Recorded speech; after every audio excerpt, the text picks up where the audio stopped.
My name is Olajuwon. Okay.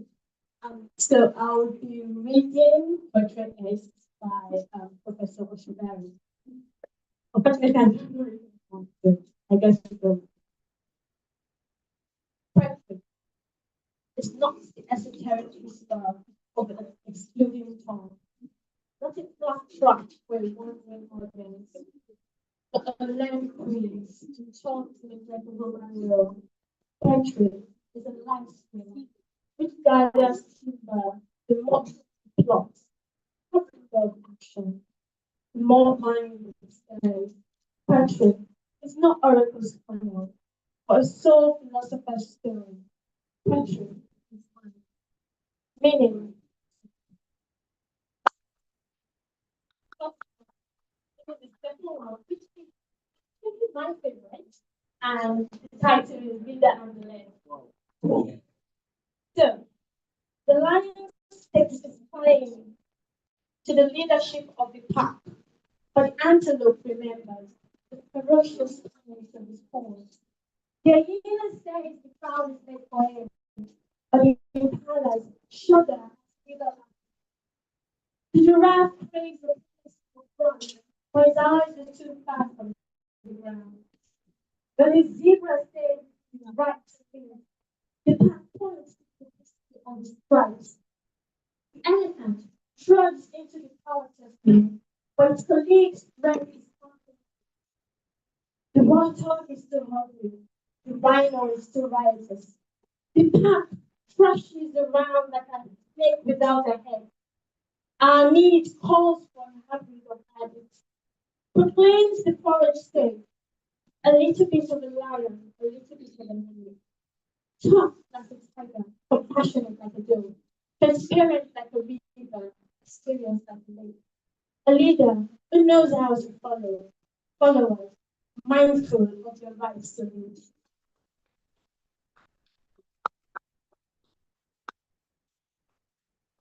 So, next in line will be about family.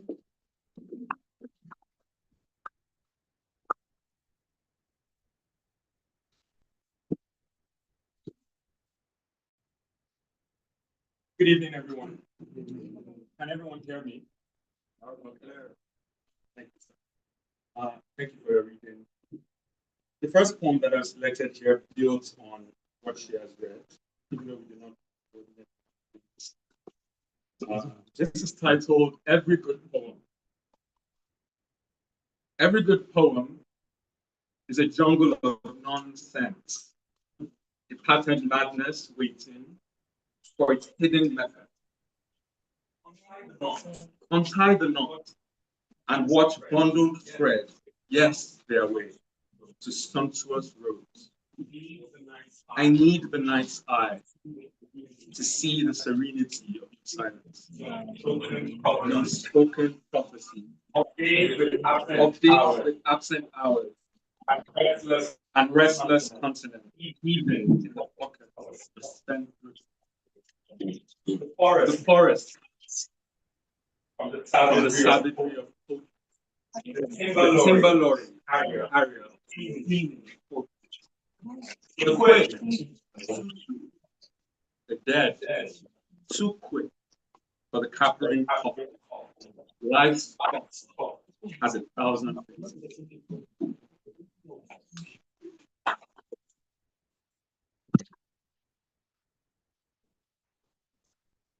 The second poem I intend to read is about war. So I hope Professor Barry would indulge me to set the scene for his words with those of the Nobel laureate, Toni Morrison. The language of war has historically been known, summoning the elevating quality of warrior discourse, the eloquence of grief for the dead, courage and honor of vengeance. That heroic language, rendered by Homer, Shakespeare, in sagas and by statesmen, is rivaled for beauty and force only by religious language, with which it frequently merges. In this parade of inspiring war talk, from BC to the 20th century, there have been disruptions. One moment of distrust and disdain for such language occurred immediately after World War I, when writers like Ernest Hemingway and Wilfred Owen, among others, questioned the paucity of terms such as honor, glory, brave, courage to describe the reality of war. The obscenity of those terms being associated with the carnage of 1914 and 1918. In the late 50s and 60s, wars continued, hot and cold, north and south, big and small, more and more cataclysmic, more and more heartbreaking because so unnecessary, so wildly punitive, innocent civilians. One could only drop to one's knees. Sorry. Yet, the language that accompanied these recent wars became oddly diminished. The dwindling persuasiveness of combat discourse may have been due to the low requirements of commercial media, the abhorrence of complex sentences and less known metaphors, the dominance of the visual over linguistic communication. Or perhaps it was due to the fact that of all these words were the seething mute children of preceding wars. Whatever the cause, warrior discourse has become childlike, puny, vaguely pupubescent. Underneath the speeches, bulletins, punditry, essays, lies the clear wine of the playground. He hit me. I did not. Did too. That's mine. It's not. It's too. I hate you. I hate you. But I am convinced that the language that has the most force requires the most acumen, talent, grace, genius, and yes, beauty. Can never be, will never again be found in paeans to the glory of war or erotic rallying cries to battle. The power of this alternate language does not arise from the tiresome, wasteful art of war, but rather from the demanding, brilliant art of peace. I will now read Professor Osundari's contribution to the art of peace. World War III, here we come. I've just dropped the mother of all bombs on some distant land of hills and trees, gave the talkative press a fiery trade to divert their hunt from my Russian ruse. A few days before, I fired humanitarian missiles into the seething theater of the Syrian blaze. There's a superpower device, prim and proper, to use a massive fire to spread the little. My heart broke into pieces when I saw those kids twisting and jerking from an overdose of gas. I wept and wept. Though I declared a ban which excluded their plan. And now my armada swamps the sea, monstrous, massive, majestically murderous. The famed Spanish fleet was a platoon of minnows beside these sharks with their teeth of fire.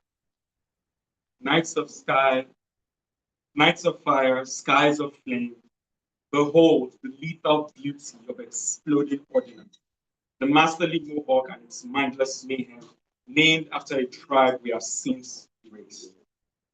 Hawks in the sky with the mask of eagles, mammoth sea monsters, terrors from the depths.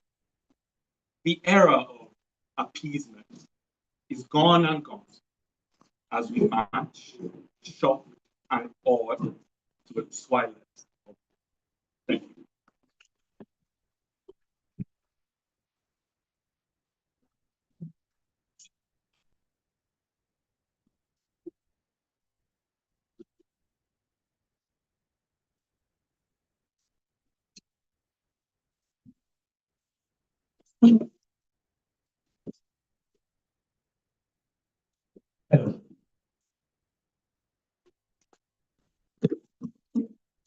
live in a room.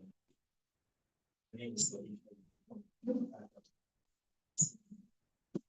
really glad to hear this room of wisdom and treasure.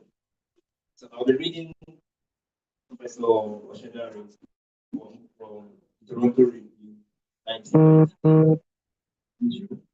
Still around. Very good one, but very relevant. Giving up on about Penny reading Toni Morrison. So I found this poem in this book titled On Reading Toni Morrison. On reading Toni Morrison. Before the bluest eye of the sky, sculpted troops march to battle. With polyglot words, the syllables comes in tow.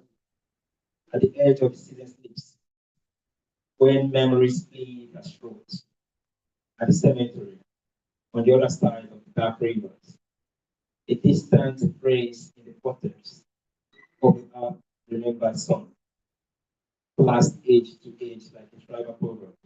In the epochs of literal science, words still fly without wings. Prose wiggles like a dance, like a village dance to the primal incantations of the drums. And the second poem is Show Me Your Brew. So isn't personal read to as communal eating. I'm very sure in one way or the other, everyone in this room will relate to this poem. It's my own favorite from this collection. Show me your brews. Again, for Jack, Mark, and Jay. The world has raised its whip. Where will it descend? Show me your brews. You who nurse night's falling in the purple silence of weeping wounds. Show me your brews. You who spread out from post to post, trampled like a penny mat. Show me your brews. You who measure twilight shadows in mourns and cadenced whimpers.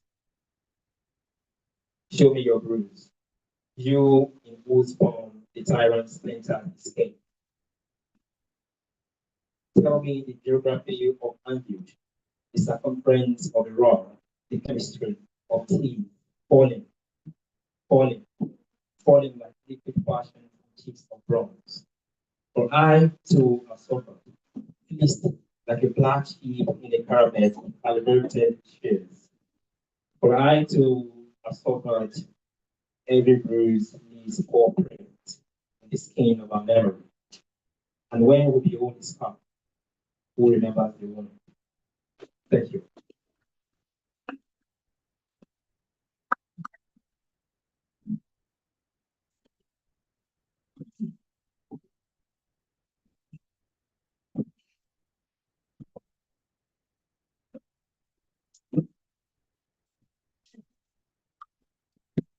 Everyone, how good it was to you. Reading two poems. The first one I'm reading from Spring. Skies of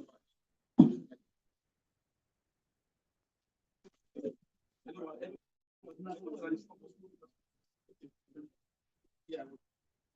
So the first poem is Ode to the Pineapple. My name is Flourish Joshua, sorry. Praise the pineapple, mother of joyful fruit, queen who sits so pretty on the paradise of gold, tasty treat, wonder to behold. On your head, a crown of spiky front and famous flower, in your belly, the water of life. The origin of that water, only rain has the mouth to tell. The rain, daughter of the cloud, scion of the sky, sister of the sea. The sea, spirit of the season, your body all spice, your flesh smooth like the moon, your blood sweet and tempting like the wine of the shore. Close to the earth, low as a shadow, the white man's palm. Though you bear no candles for the squirrel's relentless teeth, and the wine in your belly provokes no foam or pool. Oh, pine apple, oh apple pine, You sit on the table, and the table shakes with delicious splendor. The kitchen sprouts an armory of knives, also intoxicated by your sweet, forbidden legend. Drop, drop, drop, drop that juice in the paradise of my mouth. There's a tropical temper in the flavor of your laughter. Once stubbornly green, now a yellow yes. The sun which provoked the journey is still in its fairy sky. I touch you with one eye, I see you with my nose. Oh, pineapple, generous as a genie. You who build a house of honey, whose walls are made of thorns. Thank you.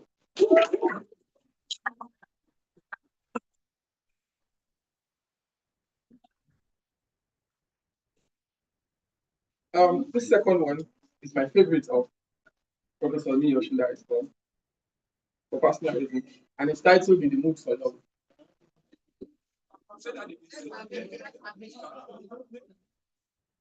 I said it's my favorite poem of Professor Lee Yoshida for personal reasons, and it's titled In the Mood for Love. So there's a song I would like to sing, the call and response. I would sing the call and response. So all you need to say is Shawuru, right? Olólùfẹ́ fa mí mọ́ra, olólùfẹ́ ò fa mí mọ́ra, tó bá jẹ́ tọ́lá ni máa fún ẹ o, tó bá jẹ́ tówó ni máa fún ẹ o, tó bá jẹ́ tọmọ ò kábẹ́ olúwa o, ọ̀ṣá ni tèmi o, ṣé mi ṣá ni tìrẹ o.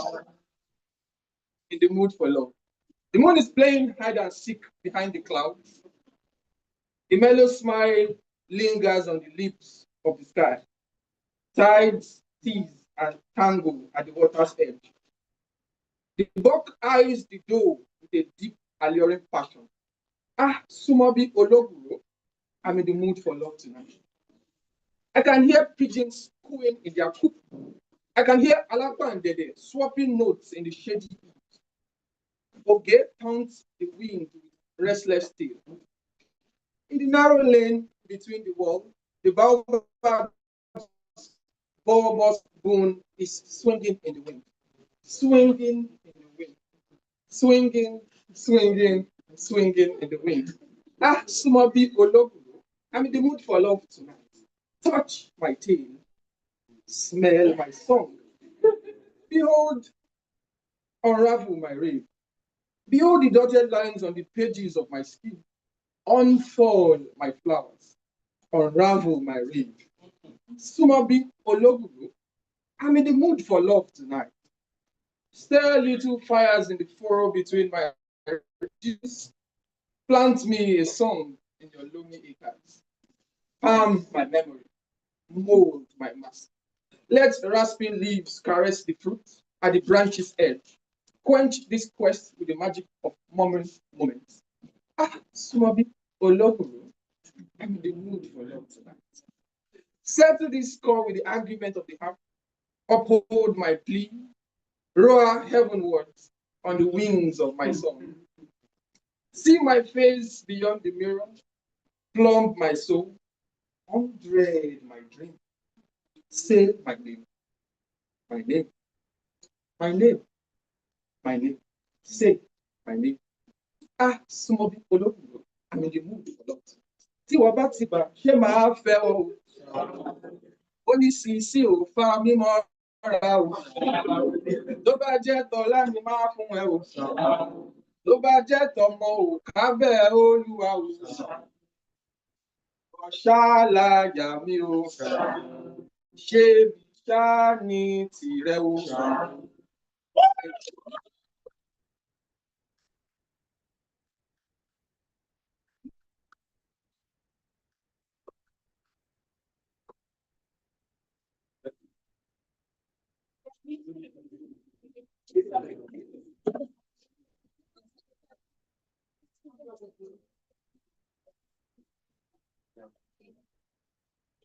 Good evening, everyone.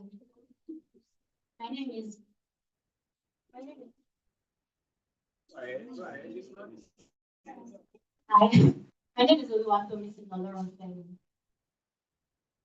and I'll be reading a poem from Professor Niyiwe Oshundari's 1984 collection titled Village Voices.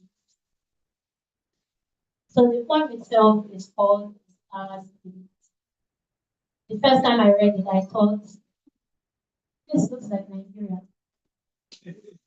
Eventually, it went through several changes in my mind, but right now, I see it as the story of a young village girl with certain ideas about the stars. The day our legs sharpened for the long awaited night, the drummers took their family.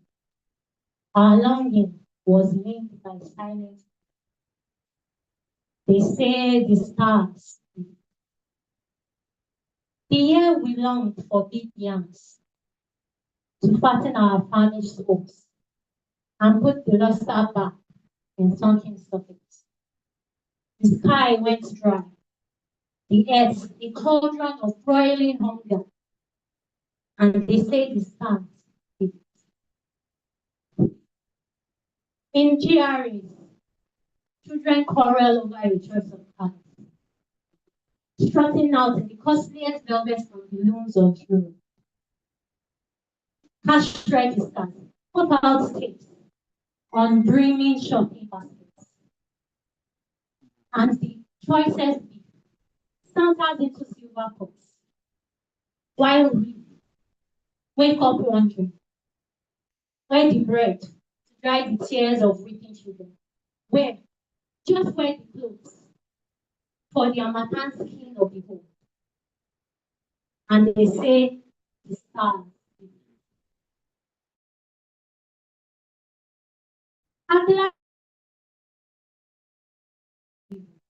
Prince Pan Camel for the next news. They are somewhat. See, the testicles to put a baby in a woman's womb. Come in a glittering Mercedes. Galloping mountain. And they say stars.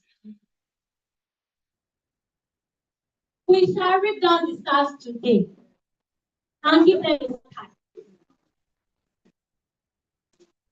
We will hold them in our own hands and make them shine our way. If the stars have, we make them. Thank you for listening.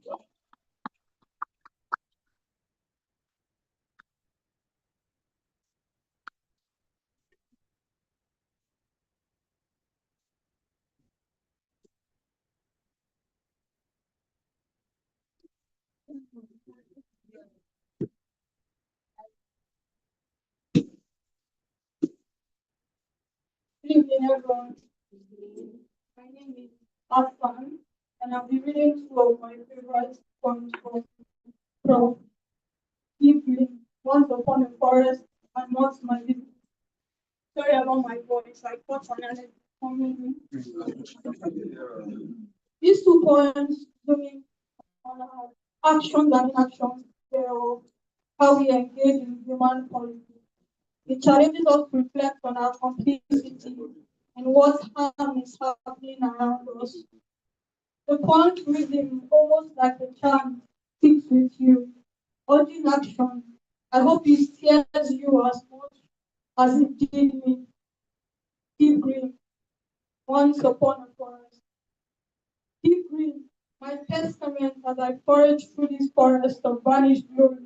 My memory, one shell of naked echoes. Roots have shriveled in earth's heat harassed creep. Blighted leaves float in the wind like flakes of careless stars. Long-lived, long-lived lumbermen have laid low the loins of the land. The yes I bears have left with their rainbow songs. The desert matches struck the sea, a haughty, implacable army. Once, not too long ago, I talked to the trees in this forest, and trees talked back to me. Deep green. The second, not my business. They picked Akani up one morning, beat him soft like clay, and stuffed him down the belly of a waiting jeep. What business of mine is it so long they don't take the yam from my serving? They came one night, putted the whole house away, and dragged Dangari out, then off to a lengthy absence. What business of mine is it so long they don't take the yam from my serving mouth? Kiwe went to work one day, only to find her job was gone. No query, no warning, no probe, just one neat tag for a stainless record. What business of mine is it so long they don't take the yam from my serving mouth? And then one evening, as I sat down to eat my yam, a knock on the door closed my hungry hand. The jeep was waiting on my bewildered lawn, waiting, waiting in its usual silence. Thank you.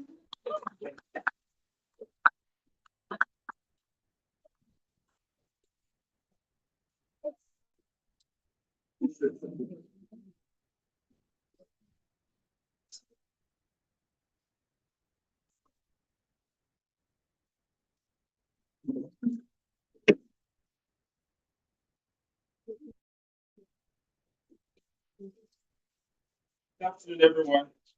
Can you hear me?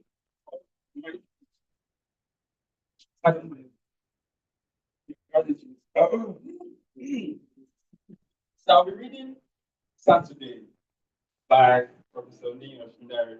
My name is Pamela J. So I'll read Saturday. Um,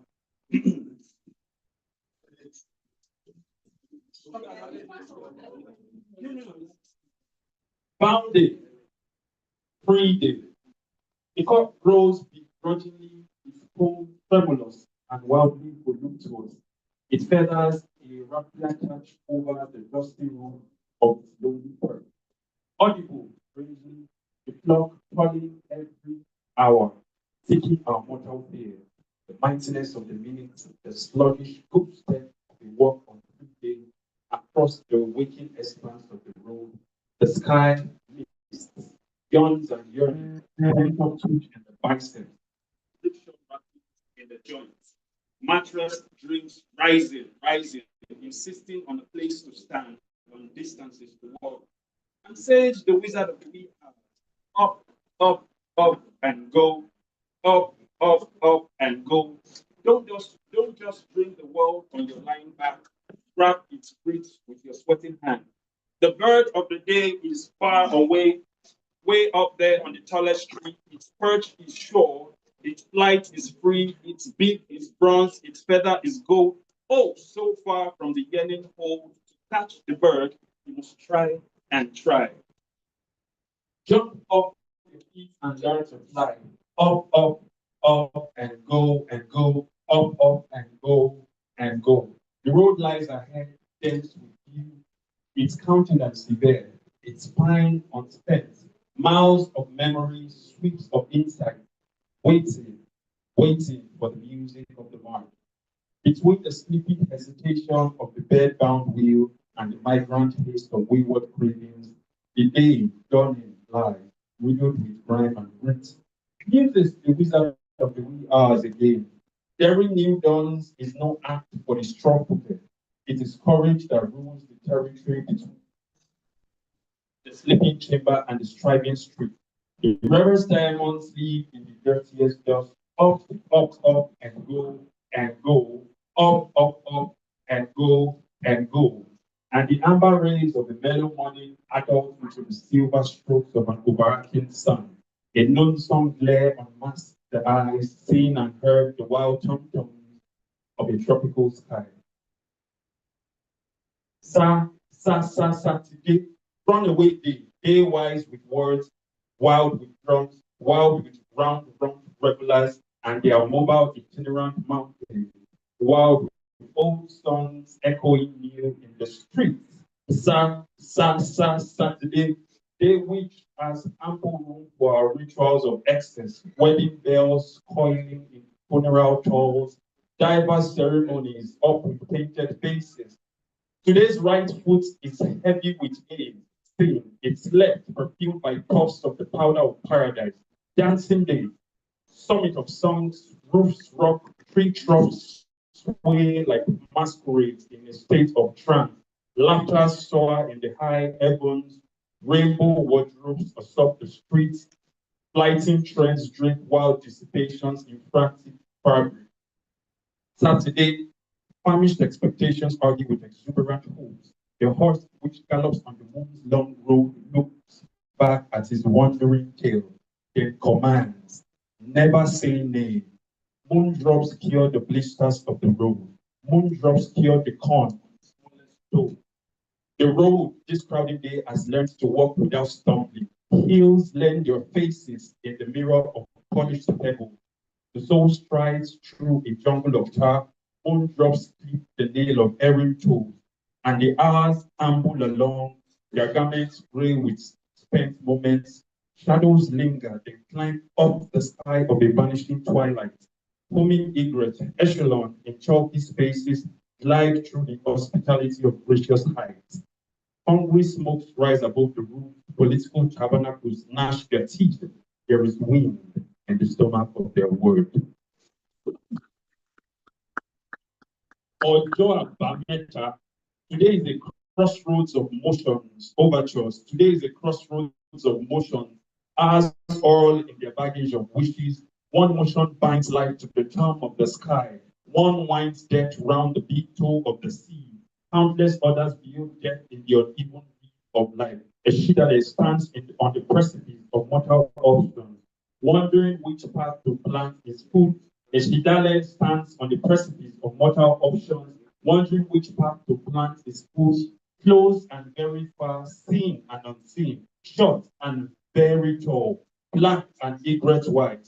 The prince of the crossroads holds court by the roadside under the mighty Araba tree, draped in silk and flying seeds, the kernel of choice secure in the labyrinth of his palm. The sun drinks the rain from the goblet of the gods.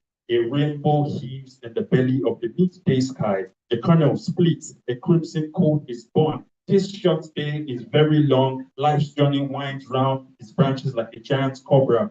Right foot first, the left is equally propitious. The trinity of propositions complicate the narrative of a crowded day. Saturday may still change about its place in the divinity of the wicked. It being Saturday, government is on leave. Justice jostles for space in alleys and little streets. It being Saturday, the day evenings into a slow dusk. The night never sleeps. Silence knows what not to do with its horns of windy absence.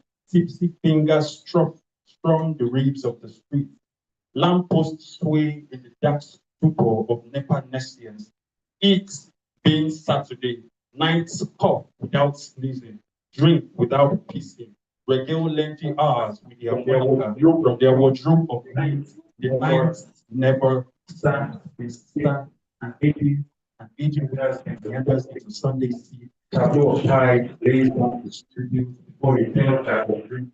The day which taught the eyes to cry, all the eyes school of laughter. Saturday,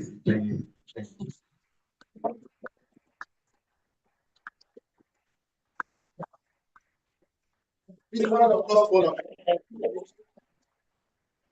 Special thanks, perfect thanks, and also our social media, so please kindly follow them. And I'm sure Prof will also be proud of what his work represents and what they've done this season. So once again, special welcome to everyone who may just be joining in.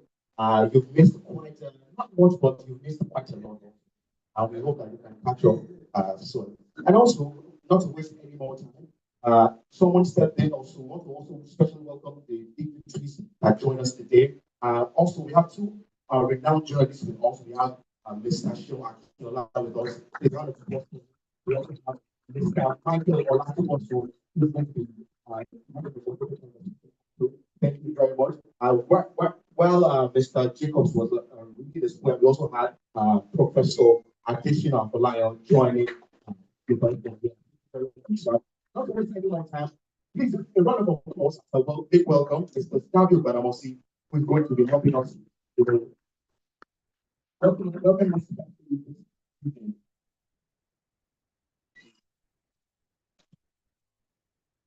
Good evening, sir. Good evening. Okay, so I usually don't like doing this, like talking.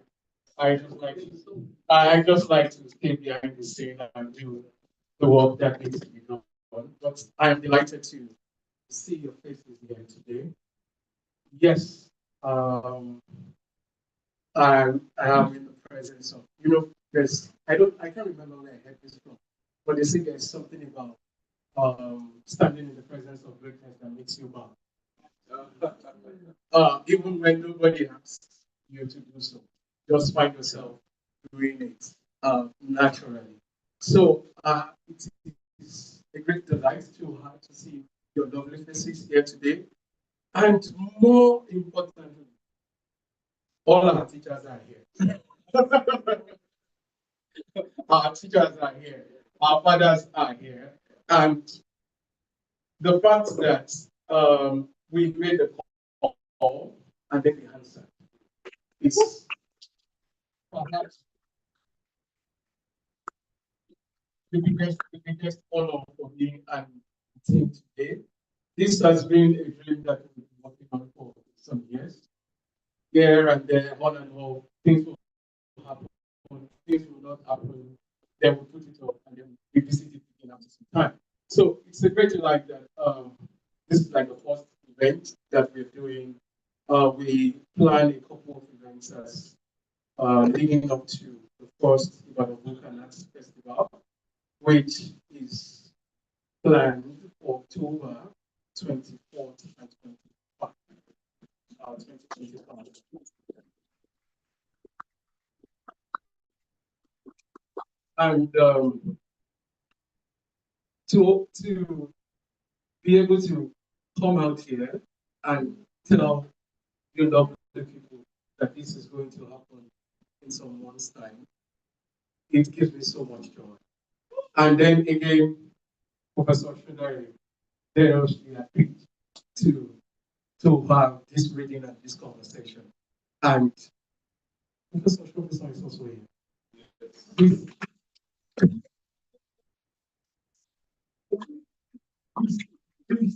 These were people that I read their books as a child.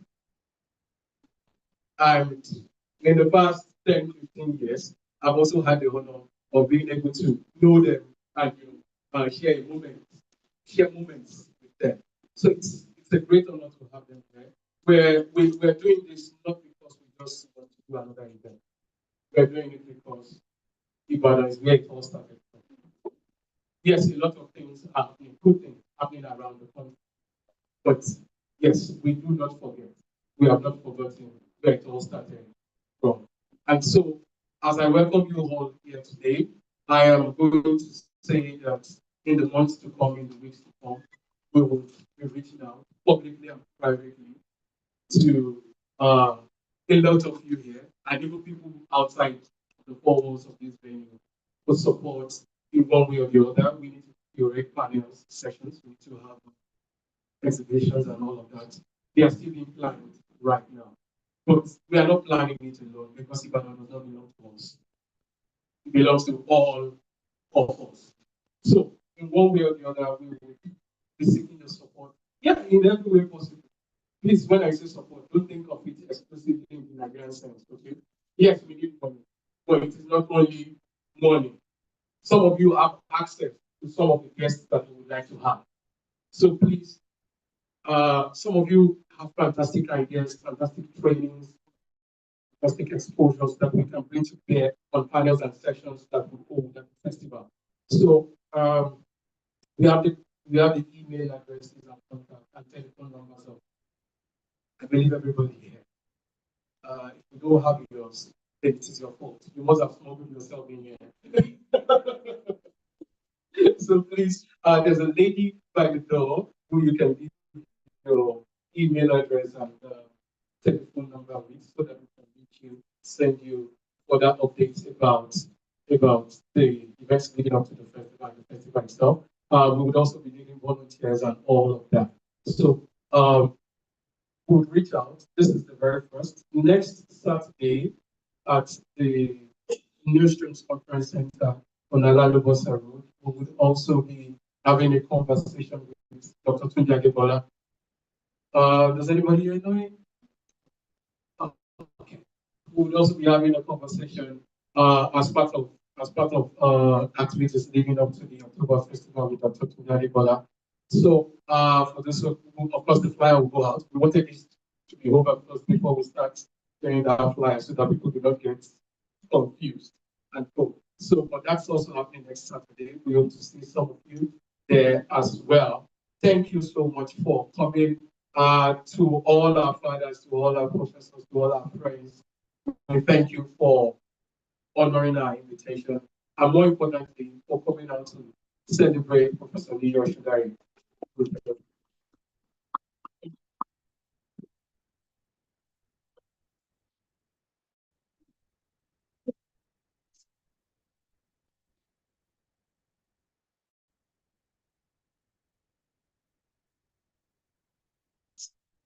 Okay, so we have a representative of Dr. Joe, okay, good morning, here with us today. And I don't know how you do this. You were one of the very first people to come here today. You were one of the very first people to arrive here today. How did you do it? You fought the soldiers.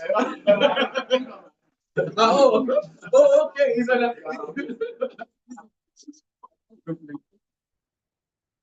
Thank you. Listen, and you do it. And in fact, I'm very happy to see what. And I will not do anybody to keep it up. You,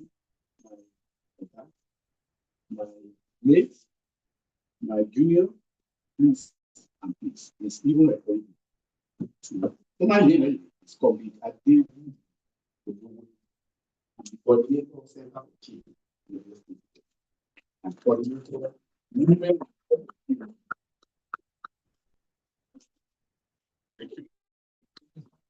So, as I drop the mic, please, I want to ask a special thing to everybody.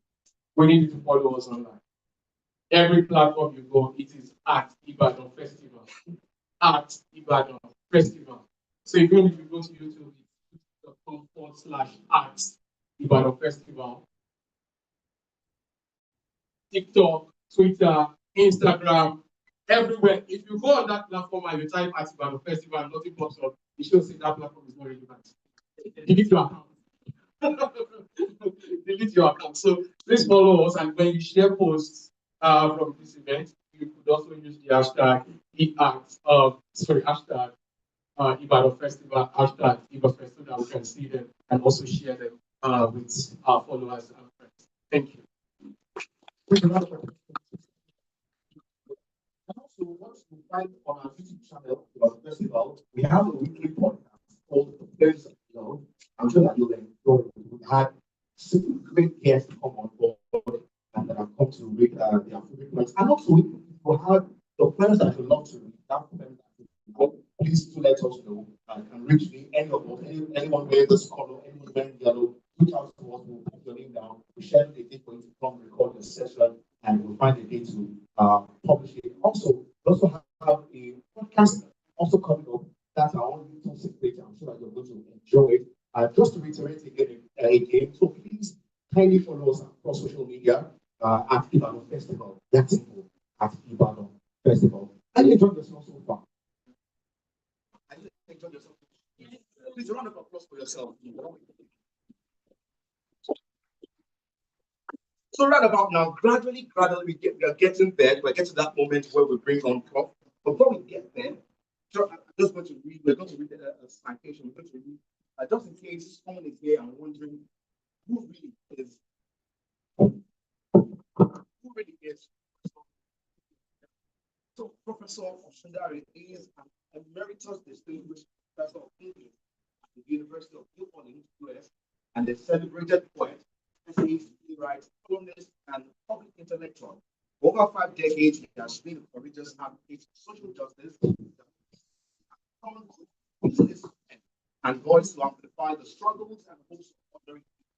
Born to a humble farming family in Ikari, Nigeria, Shundari's journey from peasant roots to global literary acclaim, but his resilience and purpose, poetry, rich in Yoruba oral traditions and deeply humanist in outlook, has earned him numerous awards in including the prestigious Nigerian National Order of Merit, NNOM, among countless other local and international honors. Ladies and gentlemen, daddies, uncles, brothers, with a round of applause, with a resounding round of applause, please make welcome as a welcome Professor Neil Tundari as humble to his wife.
Thank you very much.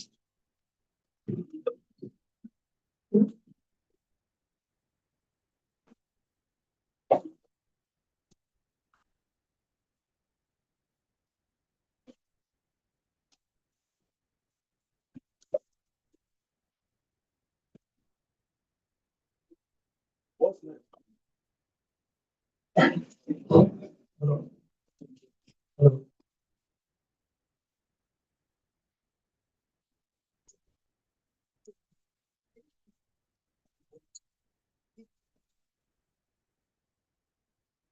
When I got here, the first thing I looked for was the lecture, and I couldn't find it. Then I was going, yeah. So we start poetry when you perform it straight away. You get storytelling, uh, guiding, and so on and so forth. Yes. But poetry, it takes control of the whole work, your faith, dictionary, and the part of your body, a consonants and vowels, the way it goes. Um, I just want to say thank you very much for this honor. I don't know where to start.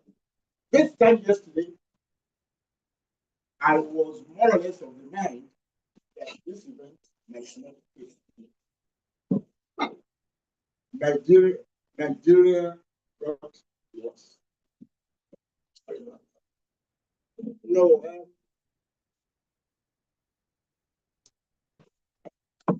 how can you put it? How does the country treat human beings? I feel it. So I feel belittled that somebody will declare somewhere that the city of Ibadan goes down and give us less than 24 hours. It took me 1 hour plus to get here. Just from Ashi or Akoko there. I was stopped on the way for the country rabble by bandits and all over the place where lives are not safe. This is what the police made has been asked to do. And young man talking the gun came to me where I was. Where are you going? These are books. You know them.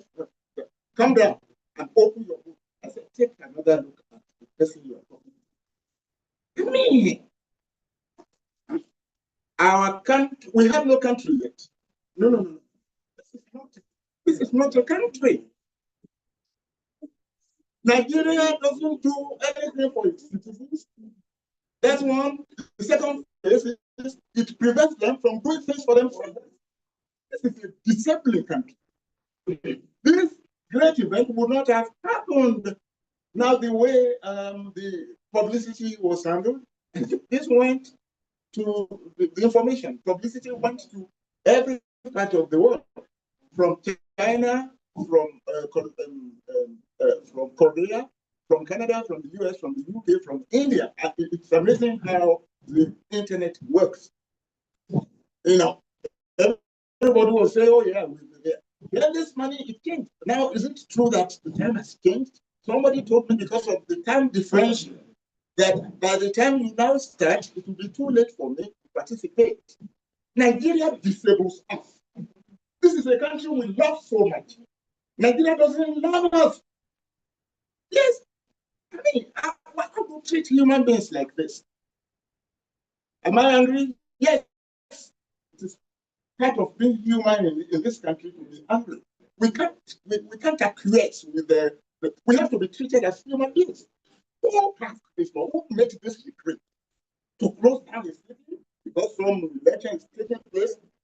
And if you go by the Nigerian rubric, the results of the election must have been known before the election took place. The floor. No. This time yesterday, one of our friends here, was 3.5 hours interview. I've never been so angry. In fact, when he left, I was wondering, I hope I'm still normal. Maybe I'm pushing 80, and I'm happy I'm still able to be angry like this. This is not the country of my youth. No. It isn't. And I must say that I have to talk this way. The beauty of our country, ugly as it is, the beauty of this country is that it has extremely tenacious, combative, and effective citizens. There are young people. Demographic of this audience is very important. I'm so happy to see all these young people around. Some say I say like keep my selection in the US. It is you people that will build the world, but we have to build you first. And in Nigeria, friends here who were in the same classroom with me, they said it all the time, and I say it. We must never lose hope. No. This shows there is hope for this country. Yeah, it's important to be angry. Anger doesn't say you should break down things. No, generating anger. Without that, nothing else. Growing up, I went here and I saw the respect with which books are treated. They have instead of saying, and they are arranged this way. The moment I got here, the madness that followed me to this place dissolved.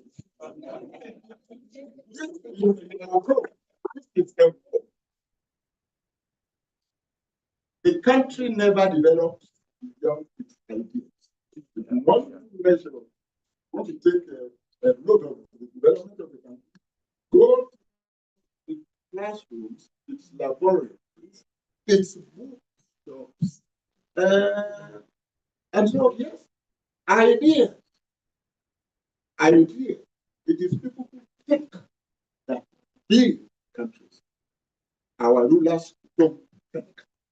Mm-mm. The country falls when it is ruled by illogic. It is illogical the way we've been treated with the past 24 hours. It doesn't make sense.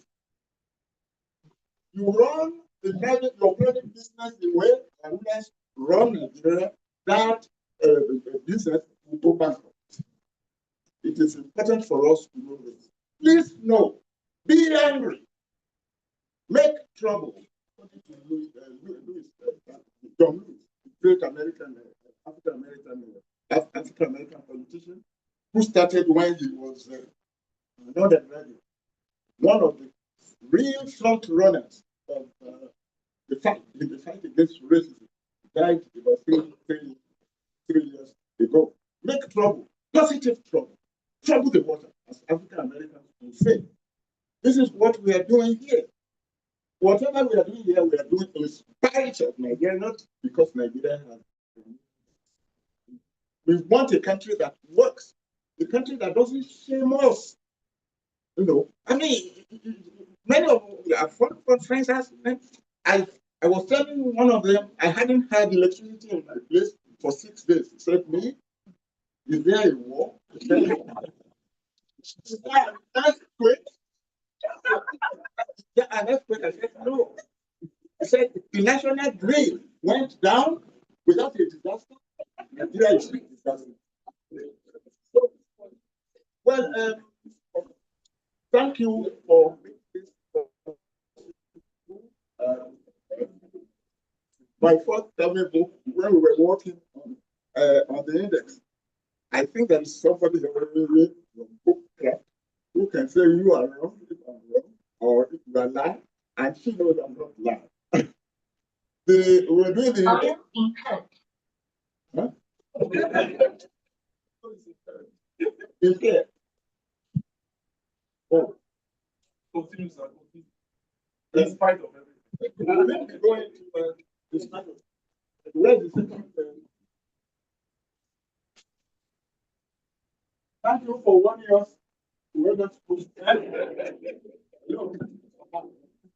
Yes, I came to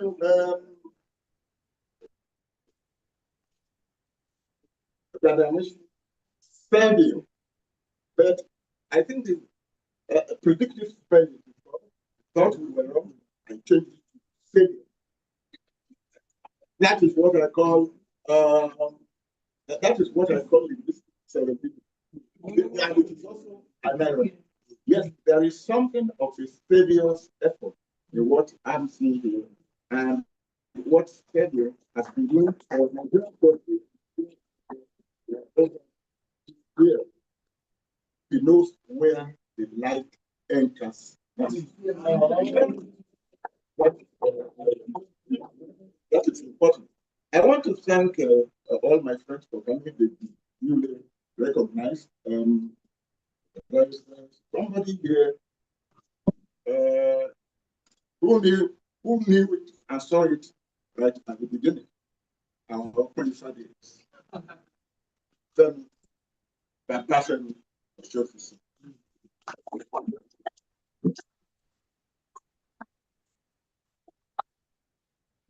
close friends that we were, but his tongue was sharp.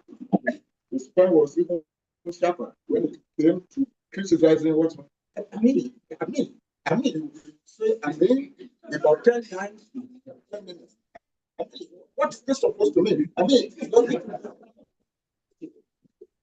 the way you look at the poem, look at it, and so on and so forth. Most of my early works, there was no computer there. He read when they were in longhand. And I think the same thing happened. I say it with pride that, oh yeah, this book, that's this book, this play is making up. I knew it before it became a play. You know, it was that way. His office was downstairs. It was the first to occupy that. People I knew. His office had 2 doors. One led outside the faculty, the other one led into the faculty. So no matter what, I was always passing through them. 24 hours, work, work, work. At that time, Nigeria provided us with the means of working. Electricity, I mean, outage, not as different as it is now. There was water, there was security on campus, because there was relative security in the country. This is how the success doesn't happen one day at a time and at a time. So thank you very much for coming. My other friends, if I begin to mention it, I probably not start my reading. So let me say this, or I might forget. The guy who read the poem I wrote for Jose Morris, the deceased here. Oh, I hope he has gone. And the one I wrote for Jack Matandi, he didn't talk about serendipity. He doesn't know what he's done. I'm working on the new book that will involve these people, but I couldn't find the poem because Hurricane Katrina took all my manuscripts away. When he was reading that thing published in 1998, I was seeing it from the first time. I used to have 2 copies of it, but I lost them to Katrina. So please tell him I will buy not the whole copy. I will buy photocopies from. This is also the beauty of gatherings like this. And my publishers are here. There are 2 books here. I show you, you know that they look alike. This is the one is an egg. This one is poetry and the human voice. This is the lecture idea for the Nigerian National Merit Award. This grew out of this. It was Steve Shabba who did it, and I'm happy that he's here today. The honor goes to him too. This is really it. And the people who put this program together did a lot of work, research, by actually talking about the word and making it the theme of this evening. So let me begin by let us do justice. By the way, as I said, I would have loved a lecture, but invocations of the word. Invocations of the word. Let's sing a song that goes along with it. It is the trick of the moon. Teasing us, rose the sky, and human beings were chasing it here and there, and kept judging and judging until it became eternity. And couldn't have done that without the agency of the human being, without the agency of the word. So I put it to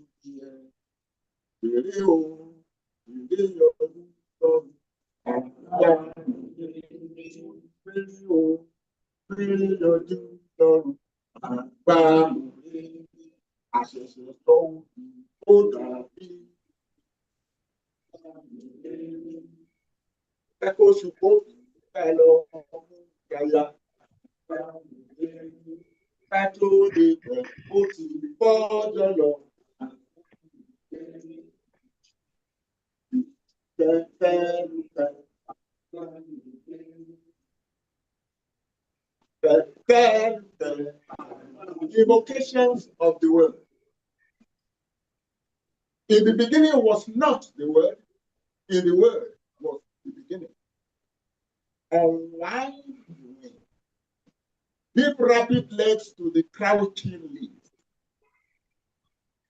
The course of words has galloped through clouds, through thunder, through roaring water. Throw open the doors of your ears.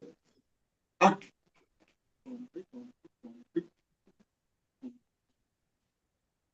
The word is an egg from the nest of hawk and dove.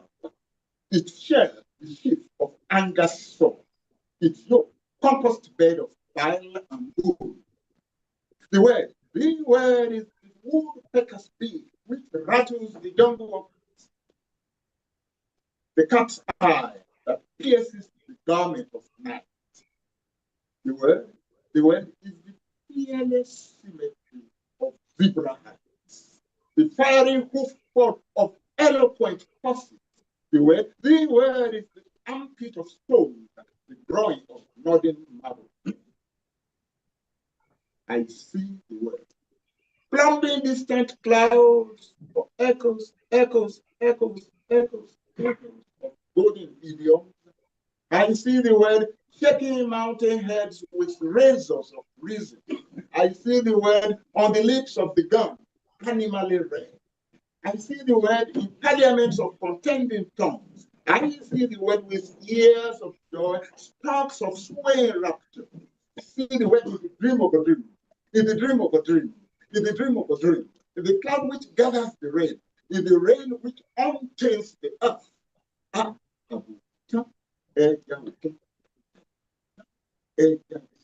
and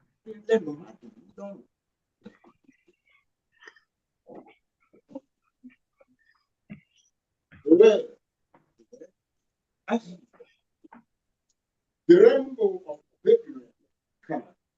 The word they were in the rocks and roots, sand and stone, dust and dust, love.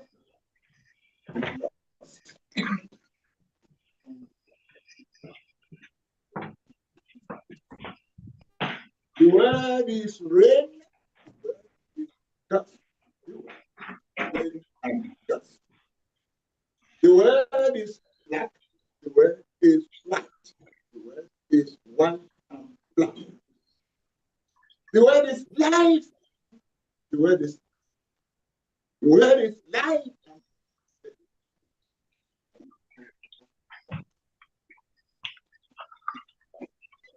Give only thoughts of air.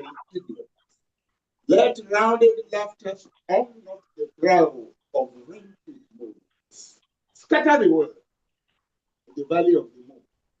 Let harvest songs reap the plenitude of waiting things. In the beginning was not the word, in the word, not the beginning.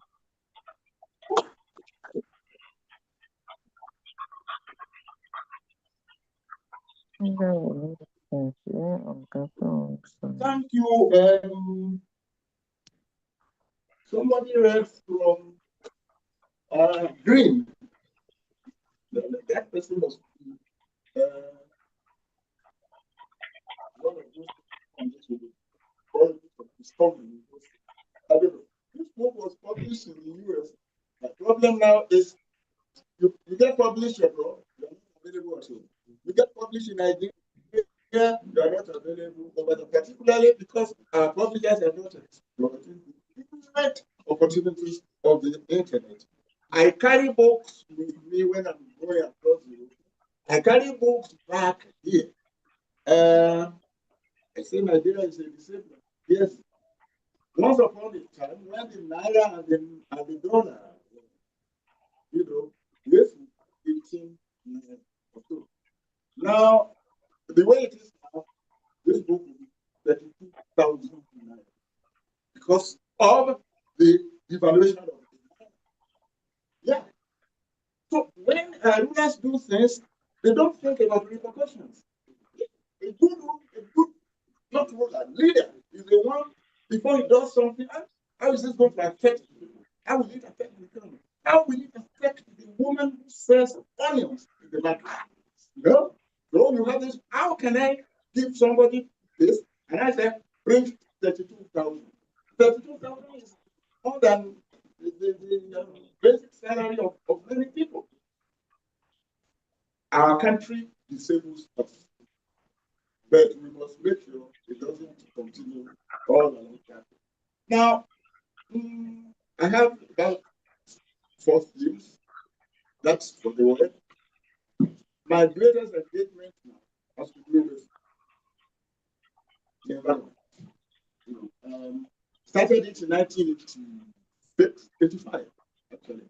Yes, there's somebody here who also that's Steve Shabba. Steve Shabba worked on that book. And he worked on it with love, with and pride, especially when it's won the national enterprise here.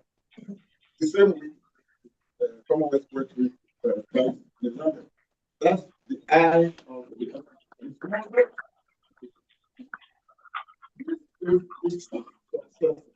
dream that this one is much bigger than that one. However, my father was named Oshunda River.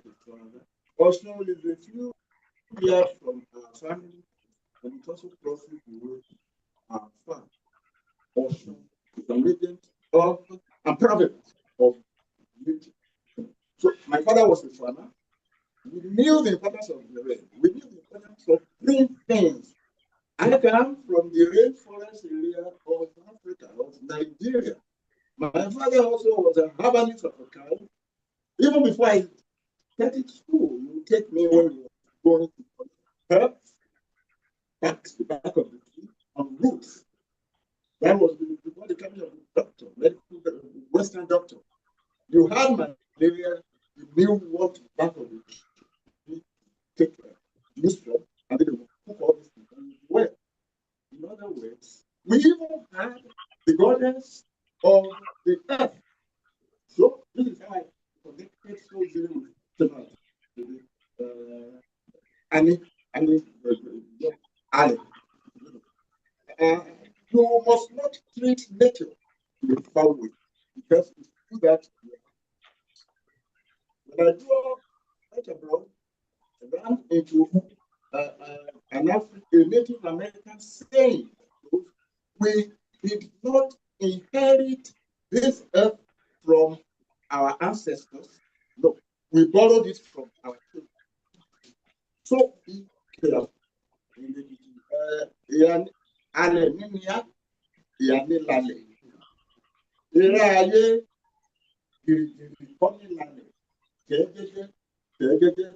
That is that is the dialect Adam and Eve spoke.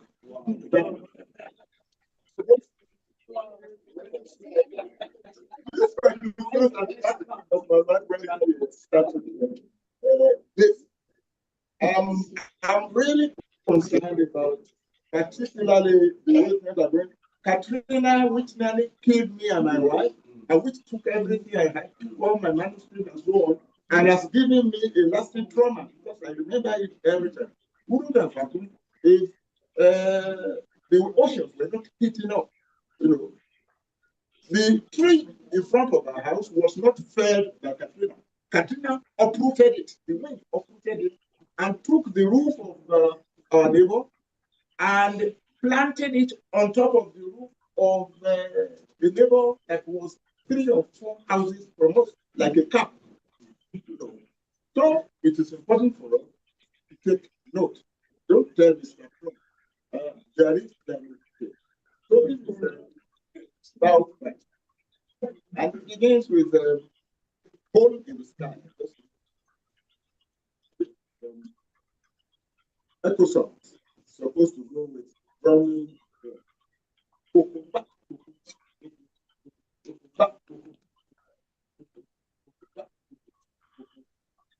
tell my story, said the earth.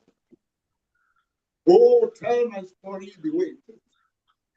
Don't style, don't varnish its rust, don't cover its scars with pretty words. Tell my pain the way it is, the way it is, the way it is, the way it is. Tell my story the way it is. The day the river caught fire and the lake burned like devil's oil. The mountains puffed like a broken giant. The skies eyes were red with grief. Factories whose little spills provoked the plague lay fortress and hills. Ayekuto sighted their owner on their way to the city back.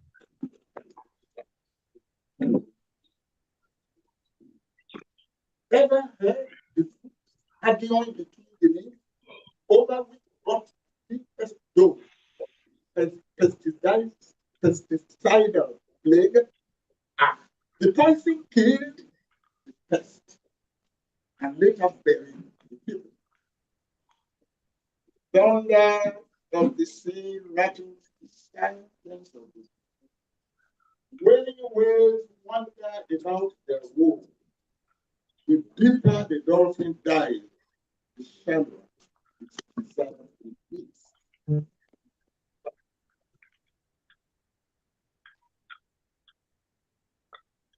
Desert was the desert was fire in its eyes, mayhem every moment. The desert with camel loads of broken skulls, roasting European trees for lunch, the mahogany for early dinner. Dandelions roar beneath its feet. The elephant grass has lost its tusk to the famished potter from sandy rivers. The desert reaches towards the sea. Ah, the boundless rainforest of my youth has shrunk to a frightened eyebrow on the forehead of the coast. Seasons of omen, seasons of omen. One-legged frogs, babies with missing arms. The grass's green laughter has yellowed into sickly brown. Vengeful drought digest the peace. A hole, a hole, a blazing hole in the garment of his hand. Over oven hot summers, winters blind with eyes. The Arctic melts like butter, and rising oceans fill the land. I wish I had 3 hours. Good morning. Good morning, sir.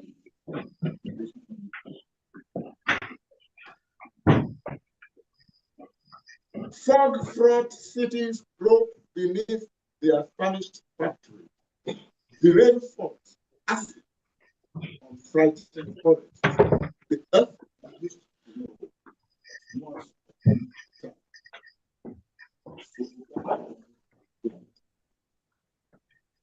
trumpet sound rising, great intimations of furred, healing needle to the hole in the sky. Earth redemption army is gathering strength beyond the trumpet sounds beneath the mountain, rain intimations of furred.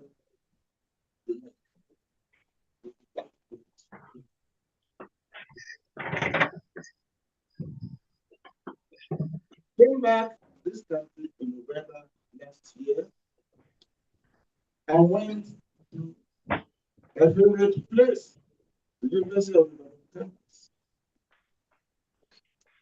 As I left the gate, saw a terrible emptiness ahead of me.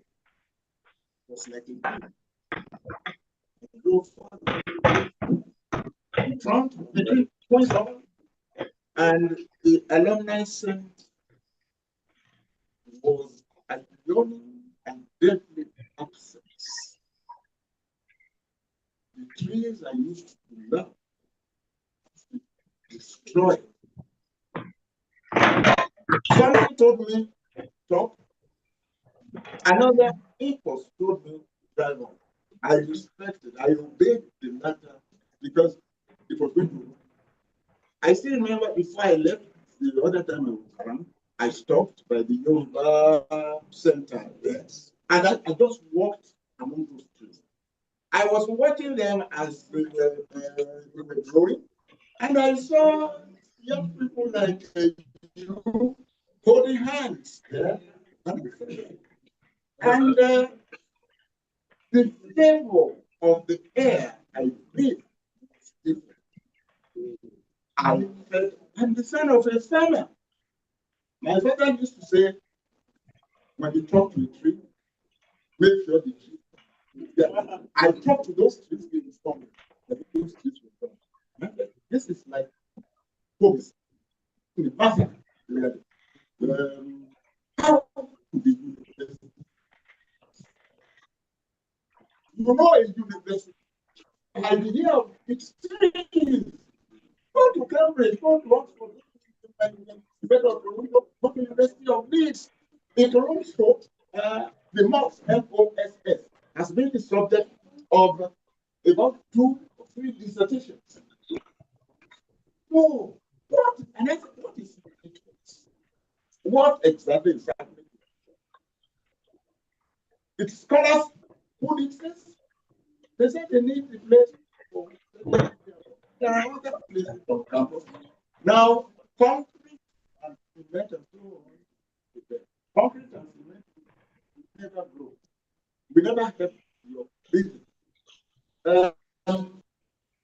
If you went to Kogi in the 1960s and up to the 1970s, you see parks that were created all over the place. And those who colonized us were very intelligent. Yes, we have. One of the first things you have to do is understand the strength of your enemy and then compare it with your own weakness. They colonized us because they were more advanced. Simple. I'm a black man and I'm talking like this. I don't like colonialism. But why is it that it wasn't we who went there to colonize them? Look at the university they left from. University of Ibadan, University of Makerere, Legon, Ghana, grew from the same Aspis Commission, 1948. You go to Ghana, to Accra today, you go to Makerere, you see the way they've been able to maintain the university. Our university is deteriorating fast. The facility, the roads, So, am I complaining too much? So, talking about the environment and those trees. So, the second movement is this book, which I wrote long before this Ibadan. And the title for the entire thing is Ibida. Begins with the Atoto Ake Ìdàgbà Bàbá Tìtìnà. Ẹ wá gbọ́ o, ẹ̀yin mùtúmù wa, ẹ jẹ́ ká finú konú, ká ṣàpérò ọ̀rọ̀, ẹ jẹ́ ká sọ̀kù ọ̀rọ̀ sáwọn aláàfin wò. Àgéjò ní márùn-ún tọ̀la, asọ̀gbẹ́dà sọ́nà, asọ̀lé olúmi, òǹgbẹ, and so on. I did this in translation. It was about the time the army also was running. I will just read one poem. The manuscript for this book was ready, and the publisher was that was 2020. Yeah, well, because of COVID. Then one evening, I was up watching television, and I saw this deep orange lake across the television. Amazon was burning. I sat by the television until 2 in the morning. I go, and the whole thing was burning. The following morning, I told the publisher that manuscript is ready. Because you have the Amazon in Brazil, you have the Congo rainforest, which is in West Africa. Then I had to go to Malaysia, to Indonesia, Costa Rica, and so on. Those are rainforest areas. What we call Europe here is Topak. So there is a planetary unity among all these things that we human beings, destructive as we are, and unthinking as we are, keep on violating. So there's a section. I'm doing the sweeping this week, have you? I said, is it the sweeping that I'm doing this week? Have you?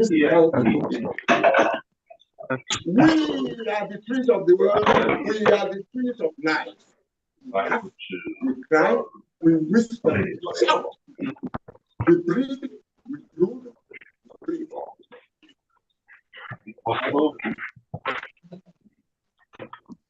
We carry the planet in our careful hands, the tender burden, the loom and latch of a naked world. We roll together in our dream embrace. Hour by hour by hour, we love our king. To waste, we lose our king. To waste, to walk the senseless days, the ceaseless acts, the hurricane storm, and the cannibal dream of the rich strong.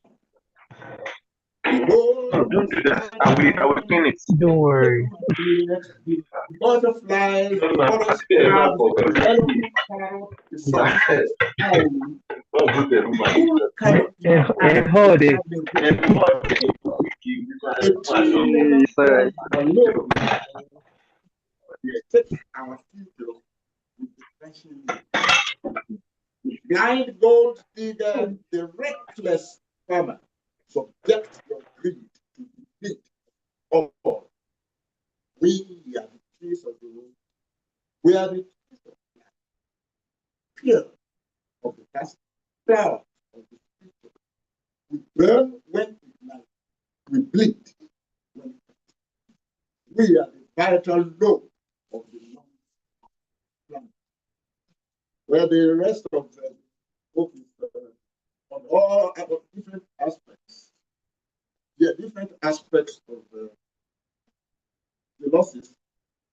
But as I often, uh, as we used to say in our youthful, radical days, after the night, what do we have? The dawn. Hope.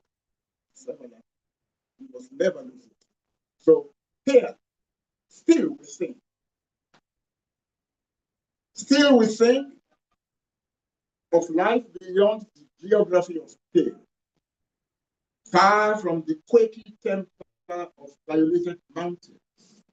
Still we sing of rivers proud of their water, of forests which adore their trees. Still we sing of the melody of the night which embraces the dawn, the breeze which blows the beard of aging palms.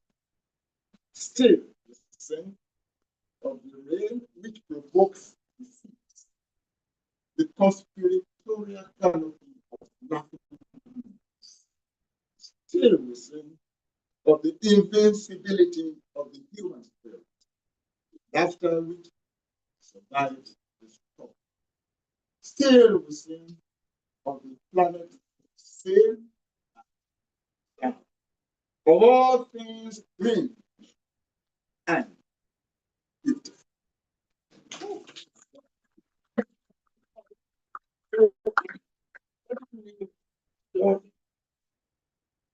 Yeah, I've been too serious all along. Let's laugh a little bit, and I'm on my home run. Say, have you ever sat before the television listening to the 9 o'clock news? It's not television, it's not. Where is the other? I hope it's not affecting the. Yeah, okay. Yeah. Um, After 1 minute, you don't need to be told who is the piper and who is the person who pays the piper. Here is the news. The President of the Federal Republic and Commander-in-Chief of the Armed Forces sneezed 2 times yesterday. Our State House correspondent confirmed that the first sneeze was a very mild attitude. Shortly after break. The second, a grand reef shaker erupted just before that. No running nose was, however. The President of the Federal Republic and Commander-in-Chief of the Armed Forces cut his nails last week. The state pedicurist reported no serious resistance to the national blade. The corn of the left toe was healing fast, thanks to the recent increase in presidential speech. The President of the Federal Republic and Commander-in-Chief of the Armed Forces changed his soap recently. The new brand, Imperial Leather, is reported to possess the smell and smack lingering from the golden rule of Nicholas and Napoleon, Hirohito and Mansa Musa. The 30th son of the President of the Federal Republic and Commander-in-Chief of the Armed Forces cut his first foot yesterday. The State House correspondent witnessed the heroic outing of a royal king. momentous event was celebrated by honorable ministers, ministers of state, honorable legislators, and special advisors, diplomats, bishops and grand imams, honorable vice chancellors of the nation's universities, emirs, kabiyezis, ezes, high chiefs, low chiefs, and our Lord spiritual and temporary. The President of the Federal Republic and Commander of Commander-in-Chief of the Armed Forces ate 3 times. Morning, afternoon, and evening. According to our State House correspondent, His Excellency puts the food in his mouth. Ate 7 times, picked his teeth for 3 hours before retiring to his busy bed. Wow. That is the end of the world news for tonight. Please join us tomorrow for another edition of Africa's most panoramic news. Good night.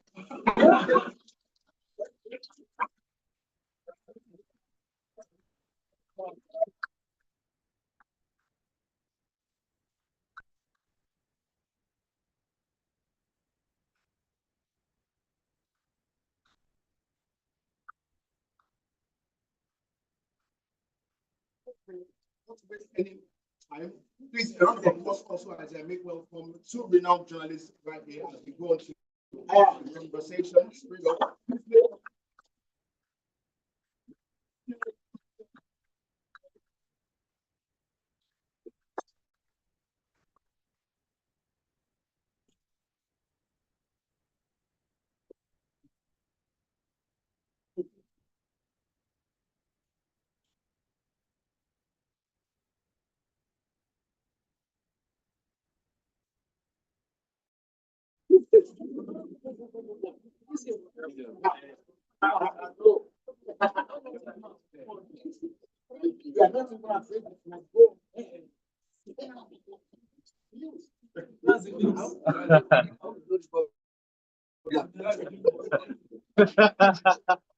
Okay, good evening, everybody. My own name is Michael Olatmosu. I'm a broadcast journalist. I'm a fact checker, and I'm also a book reviewer. This is my colleague. Yes, my own introduction. I'm not as big as he is. I'm just a storyteller and a broadcaster. Thank you for being here. Okay, so what we're going to do is very simple. We're going to engage Prof, and then we'll ask you also to join in the engagement. And I'm hoping that it's going to be very light, just light, hearted conversation, and so on and so forth. But the way I want to start this conversation, Prof, so by the way, I need to say thanks to everybody, especially those who invited us to be here, and I'd like to acknowledge some of those who also joined to teach us in the university. We both attended University of Ibadan. Yes. So he studied English. I studied communication and language arts. Sorry because the prof was the head department when I was in government. So you begin to calculate things now. And so we hear the same thing. And so, Prof, I wrote something down, and I would like to read it. Many years ago, when I was in the university, I think there was one program that was organized for, and I think they used some words that I want to bring back now. And before I do that, I've read some of your works. I've read. I know I read The Word is an Egg. I know I read it. I remember I have Waiting Laughter. I have Dialogue with My Country. And I've also read some of the midlife poems. Essentially, they were also in an examination that I wrote in the department. I think as text for us to analyze in one of those courses. So I wrote here that you were described many years ago as a writer It's writer, Writer, and writer, Riater. And also, you made a statement after, some years ago, and said that you have to utter, that's UTTER, to alter, ALT. And you have reflected this mindset in your works. So we're going to start there. We're going to start right in the middle of that. You you have become a very stubborn Nigerian in the eye of government. People in government perceive the critics, the writers, as people who don't like government. And you survive up to now. So we'd like to tell this gathering, how should we do activism or advocacy and still survive? In a nation, just like you said, in a nation that disables the problem.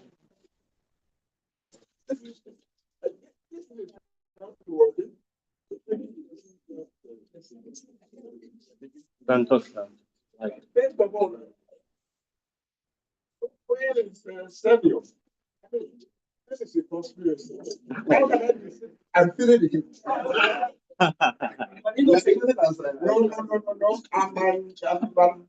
I'm what shall I say? An unwilling way. Because I never missed the approach. I was just to yours. What I am. Do I? Yeah. So, this man does literal criticism so well. You were in school when school was young. And I remember a broadcaster who has a formulaic is every morning the Nigerian survive. The win survive. I don't know whether you know that. That's right. So thank you very, very much. And when I saw you there, I thought, just passing by,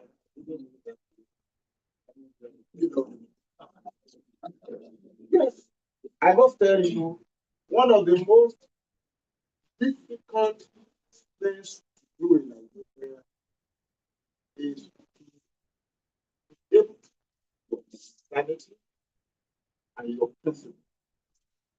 Nigerian race. Oh, I say it all the time. There's no other way to say it. If our rulers thought our country would, so, and then they will transform from being rulers to leaders. Leaders are those who lead their country because they think, they build up ideas. And when you, Obama, Frank Mitterrand, name them. Say no. Yeah. Nkrumah, when you get to a country that has had a thing ethically, the signs are always there. Nigeria has been unfortunate, kind of. How does that apply to what we're saying? It's made it impossible for us not to do competition. I say it all the time. I enjoyed, first of all, scholarship. One, two, federal government scholarship, University of Ibadan scholarship, to leads, so on and so on. Pay something back, not only to the university, but to the country that has been so kind to me. And what I was awarded those scholarships because they wanted me to be educated, not just literate. To be educated means to be able to think, to be able to know the difference between wrong and right. We haven't had leaders in this country, right? And that is why people like us are in opposition. It is not a pretty place to be.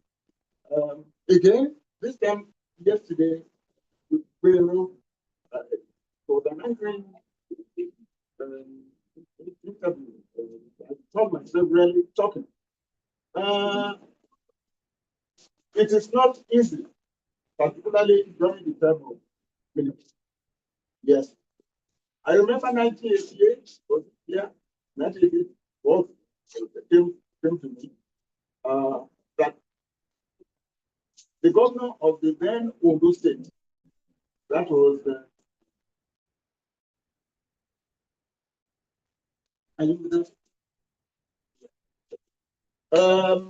wanted to make me commissioner. One of them was a classmate. I was teaching in room 34. When they came, I had 14 minutes to the end of it. And I told them, wait, yes, what is it? Or are we? Come back at you. So then we went to my house and they told me they were going to propose me for this. I said, but how did you think about it? Then they told me there was a new military governor who said he wanted people who have not been corrupted by politics. And I tell you, we argued and what argued. We spent 1 hour, 25 minutes. What will I do? I said, no, I can't do it. Then one of them said that I was a mere critic. I told him, Mayor, there's nothing like mere critic. The reason I'm not rich is because I'm. What about that? I said, it's dangerous to be a critic in this kind of country. And then he said, I was selfish. Because if somebody like me got that kind of job, doors will open for him because he said he was contract. So I said, this is why I don't country now. So they left. 2 days later, 3 of them came back. He said, they were wondering if I had paid my money. I said, no, I haven't. The fact is still with me.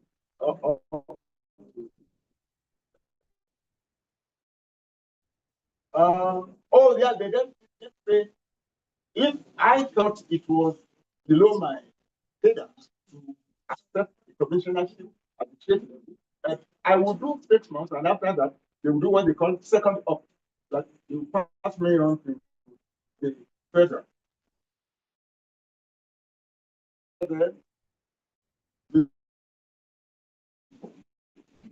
For me, of questions. When I know the kind of questions I was taking at the airport this time I was traveling and so on, and I said no, I would not do it. 1995 was invited for Africa 95. After that, I uh, went to the University of Birmingham on Cadbury, as a Cadbury friend. Opportunity for you to write, just create. That's why those people are advanced. Solitude. Now you sound the jungle that they are in there. Cacophony. And as I sat by my desk, and I said, I want to do it. What I had the manuscript I brought before. Let's repeat it. That experience came to me. That was how I wrote play. The man who is yeah. The dialogue played 125 minutes. So that was it. Then I was in my office. And that was Abaka's great. That's why Abaka's dictatorship. And they were talking about and I'm talking. 2 countries, except the United States and United Kingdom. I said, I'm teaching. I'm giving.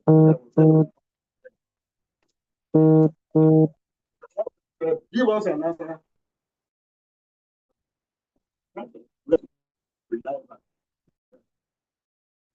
Again, but you're always criticizing them. This is the opportunity. This is our country. That kind of forming patriotism. And yeah, which is the same thing as jingoism.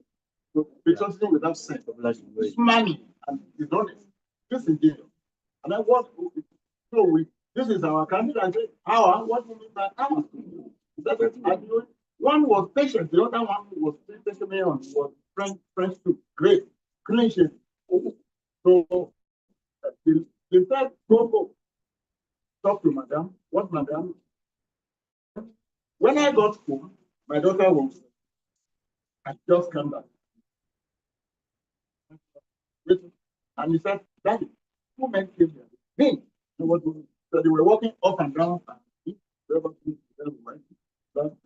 have to flew.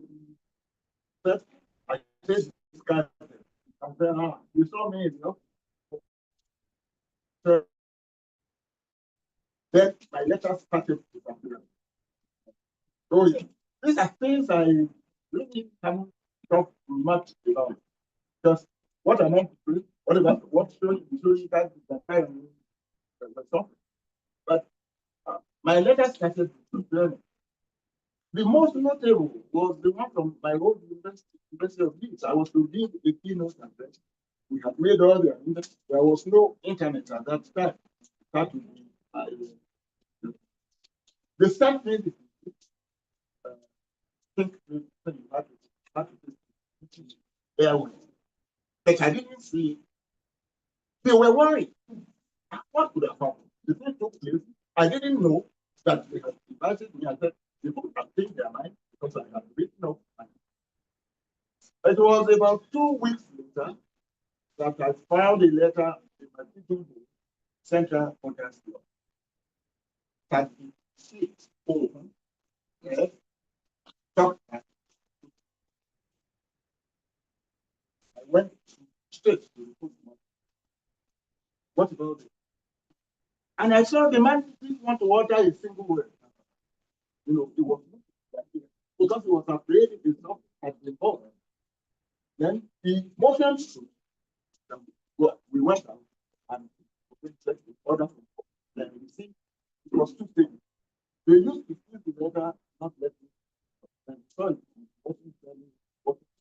they wanted me to know what I had and that all those things were there at the airport, you know. The writer and writer, the other writer and troublemaker. Yeah, incidentally, my book coming book is titled Truth is Trouble. And I have this only here. Editor. Yes. Truth is trouble. Yeah, in a country like this, I borrowed that phrase from Toni Morrison. You've read Toni Morrison's novels, you've read just a little bit. Read the highest. Truth is trouble in a country that flies of food. In a country where rulers survive on falsehood. It is a danger. I once said this before, actually, you can say you are a lucky man, and people laugh. You're lucky that you are this old in this country. I can't remember any government that has come to this without trying to torture someone. Yeah, you see people who profit by the sick, so this has been, it takes a lot of effort. General Passenger gave me a job. Sorry, President. Yeah, I said no, and I said my own no on the pages of the newspaper, and the title of the article is "Hired." I felt insulted because he was. We were all giddy with hope. Oh, democracy was coming and so on, but not that I should sell my soul that way. You gave me a job without even consulting me. They saw it on in the newspapers. And people were congratulating my mother at home. Why? That's not the first time it has happened to people. Just say they're giving you this, and the next thing you begin to pack your things and off you go to Abuja. No, that's an insult. Insult and wicked for anybody to have done that. So, and I said, I'm a teacher. I haven't applied for it. If you respect me, you at least ask me whether I want to teach or not. The same, don't need any. It's a call to serve your nation. You are a mere critic. So it's difficult to give yourself a distance. Thank you very much. You go to plan, please.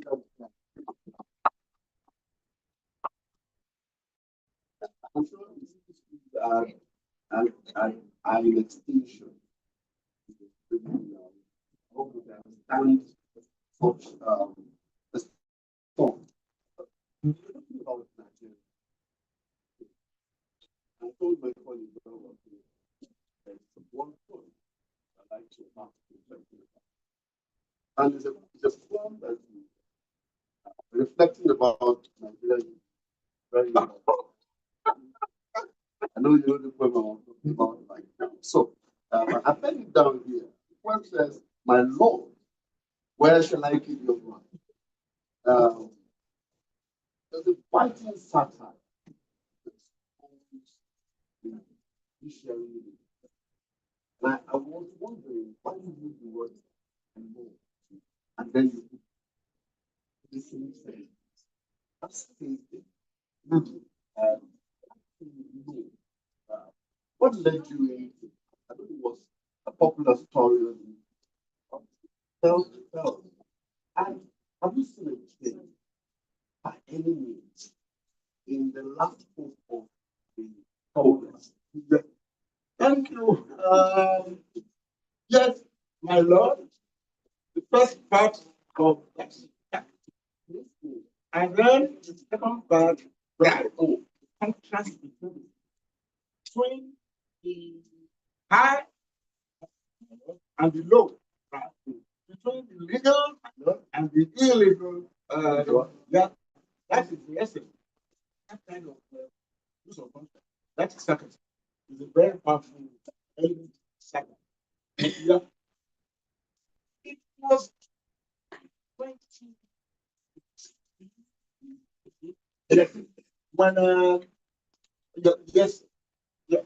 At that time we actually talked to the president when he was ready to fight around. We didn't know that Corona was going to fight him. So three high court high court the houses were fixed and the money they discovered pound, euro, dollar, and of course the naira big thing. Those kitchen sink. I read it. I tell you, I couldn't sleep. Why? These are the people who have the almighty power to sentence you and to say, I now declare that you be hanged until death. We have power over our lives. And I know from my reading of history, the forms of a country or of a nation usually begins from the judiciary. The judiciary is kind of aspirational. That is, the men and women you are putting there, you more or less think it's like what was back on minds of those who drafted the American Constitution. They didn't really know that it was possible for a crook to become to be in a position to handle that kind of extremely important job, your life or whether you live or you die. And I said, this is not good. So many times when things happen to me, this is why I can never be far from this country. That is another issue I don't entirely. What the diaspora is doing to our life. It's killing them. But yeah, you can't write authentically and passionately about the country when all you have is garnered from the internet. No, you are too far from the bleeding wound. Yeah. So I couldn't sleep. And I took off my pen and this guy. I was surprised when I saw that he was all over the place. Now it's been published in all kinds of places and it's translated. Then, about 2 years ago, I was in the US when a letter came from here. I was actually packing my things. So I retired as a distinguished professor. There's a room, my name on it, on the door. I said, let me just check. Wanted to pick up a book, take with me. And I was, oh, yeah, there is a DH. I picked it up.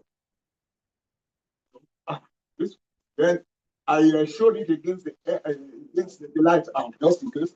And this is what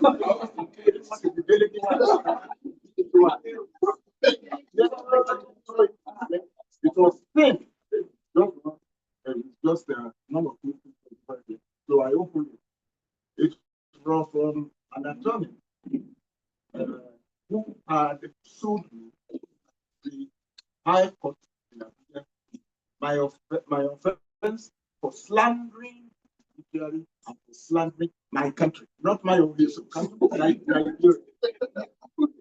I said, I was getting ready to go to Nigeria. If I hadn't paid that visit, I wouldn't have said that later. So, who should I call? Tell me, Father, now. Here it is. Said, okay, you will meet me at the airport. Fortunately, flight was waiting. So when I got back, I didn't see him. So I have been sued for that, for being right. Yeah, yeah, judiciary. Now you see, I'm not a lawyer, but you're oh, so there you must say,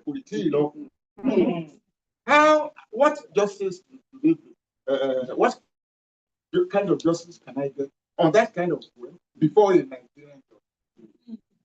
Oh, there's something called recusal. When you know your interest is done. But I don't know, I think what I read later, about a year later, is that the judge that was to take this was found guilty of some offense and it has something to do with corruption. Really, this is the terrible way. That's where we are now. So, so when I say truth is trouble, these are the things on my mind. It's difficult to stand on your own in this country to speak the truth. You know. Thank you very much, Prof. So after this next question, we'll come to the audience. So while we were waiting and we were reading from your works, I could sense rustic imagery from your work. I could sense festive metaphors. I could sense sensuous imagery from your those words indeed arrest us, right? And took us to some place, particularly the one that was read, I think, to the moon, something like that. The words were just undressing. Oh, sorry. I wanted to. I wanted to. So the question is, I know that they say that writers, borrow from the environment, and you indeed borrowed lots from the environment. You grew up, in the village, you saw rustic life and the rest of it. I'd like you to address some of us who aspire to write, like you. Some of us who are writers indeed. How how did you indeed? How did you? Should I use the word manufacture? How did these things come to you? How did it come?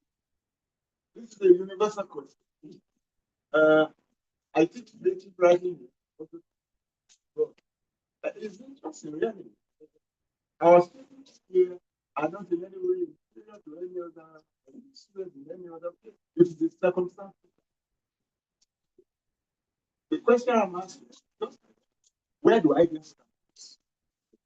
But how going to write? Where will the ideas come? Every writer, every broadcast.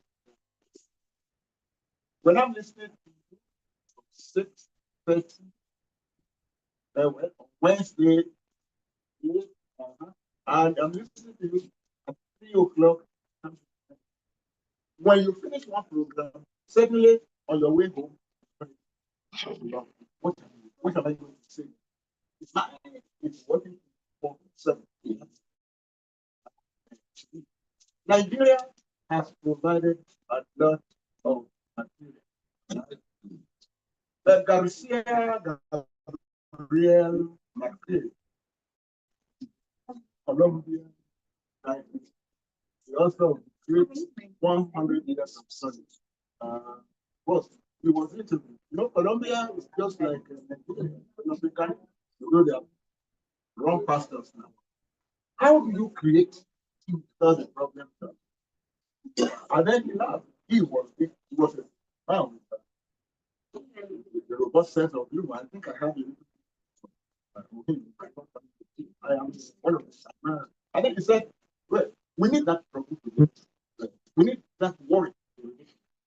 And then he says, if you are a third world writer, you must be prepared to write tired hours.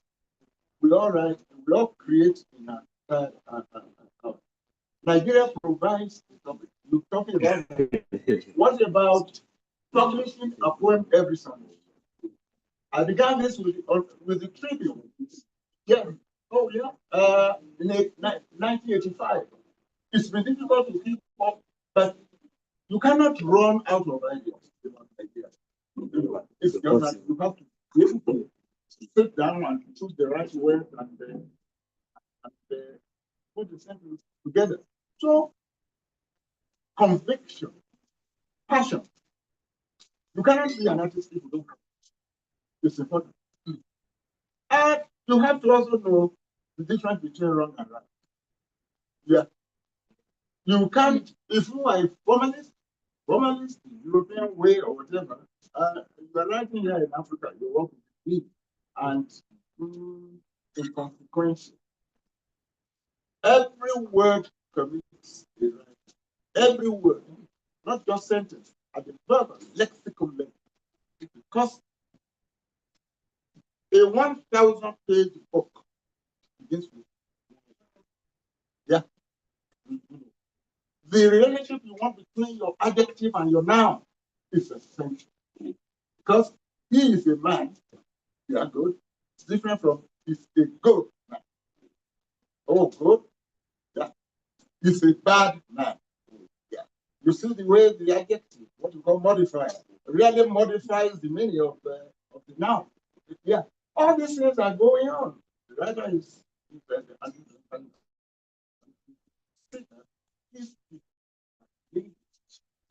Nigeria has a lot for right about. This book is titled Dialogue with My Country. Yeah. This is a book for this one. Dialogue with My Country. I have to thank Nigeria for providing this, but I tell you, I don't thank Nigeria for giving us all this. My advice to younger writers, I hope you know, I haven't come here with an exclusive goat skin of full of wisdom. Every man carries his own goat skin part of it. I am also learning. There is no end to curiosity. Yeah, no. Talent is important, but you don't put talent on the shelf. What transforms talent into ability? Oh, yeah, that is where the real point is. Is there any discipline has? If we act the way Nigeria treats us, we'll never produce anything. Yeah. One of the poems I thought I was able to read, one or two of the poems I'm doing, the title is Leper. NEPA is what I call NEPA because it rhymes with leper. There's something withholding, whatever. That was 3 weeks ago. I was preparing the poem for August. I usually send the poem advance. And I discovered that August had 5 Sundays. That means 5 poems that I had to send. It was another topic I wanted to work on. How I was on. After the second line, NEPA struck. And I felt it in my heart. So I line and I said, to our how they shorten our life with the way NEPA never works. It takes away more than this. And I had to play with the word light. First light with the small letter, and the second light with uppercase letter. Yeah. When NEPA kills light, it kills the nation's light. That second light is existentially metaphorical. So you have to be able to feel to be a man. It's important. This is something nobody can do for you. It has to be there. Talent is important, but you have to find a way of translating talent. Passion. Believe passionately and believe honestly. As anywhere will say, you know it when it's right, it's signifying, just signifying, because there will be a whole story. Make sure that no whole story. Please fight despair. It's difficult in this, not in this. This is why everybody is trying to run away. Do I blame them? No. Yesterday we were talking about that. I don't blame anybody for leaving this country. This country pushes us away. But when Shoyinka says, when he pushed me, so I pull and so he pushed me and push him, I know go. Push and pull, very important. No, there is a lot. Yes, I traveled length and breadth of this country. Nigerians are enterprising and persevering too. Other countries, other countries can take half of it. It's rubbish. Yeah. The suffering we are taking here. So it is important for you to embrace hope. Hope is slippery. You have to run after it. Don't let the gloom take over. When the gloom takes over, it also takes over your power of imagination. Yeah. So, okay, so like,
thank you. Number 3.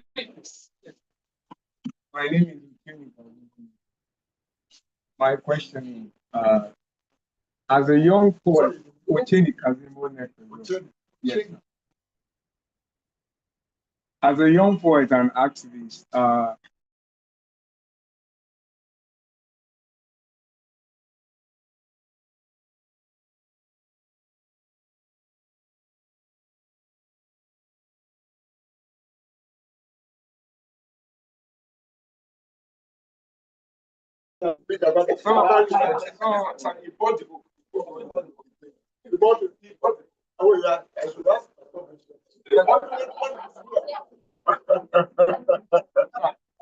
so my question now is, my question now is, as a young activist now, when I read, there's a poem here. Sorry, I'm saying. 1 minute. Sorry. Okay. When I read the poem there, so I wrote the poem titled "When Would There Be a Country?" Because there is not a country. So I feel like as a young activist, how can I survive? Like how can I struggle? How can I in this country? Because if the poem "When Will There Be a Country" if it get public, there's possibility that people might come from it. So, yeah. So as a young activist, how can I? Number four. Number four. Is it? I think but like you, when you say we should not respect, we should not at young it's in our face. The corruption is in our face. It's not far from us. It's in our face. It's happening real. If you speak, you get arrested, you get beaten, you get killed, and nothing. My question, or what looks like a question to me now is there really is there from the aspect of property? Like, do you think there's and should we still be should this still be right? And I don't want this to be like a yes or no. Like, should we really still be right? Should we really still be right? And when we do speak and write, from experience, when you spoke and wrote, did it cause a change immediately? Did it actually do something? Because when you want to speak, people will tell you, don't bother, don't talk, nothing will change. They will arrest you, they will kill you, all of those people. When you did read and when you did write and speak, did it cause a change? Or were you doing it in think that someday it's going to cause a change? Thank you. Number five. I have a question. First of all, just for me, I said my name is Akon. I have two. First one is respect what the most good one said. Also, wrote energy in the country. He said poetry is chariot of way. I want to be part of it. I want to ask you in regards to it, how, in which language do you prefer writing? Because you are a sniper when it comes to speaking in Yoruba. When it comes to English, I'll call you a demigod.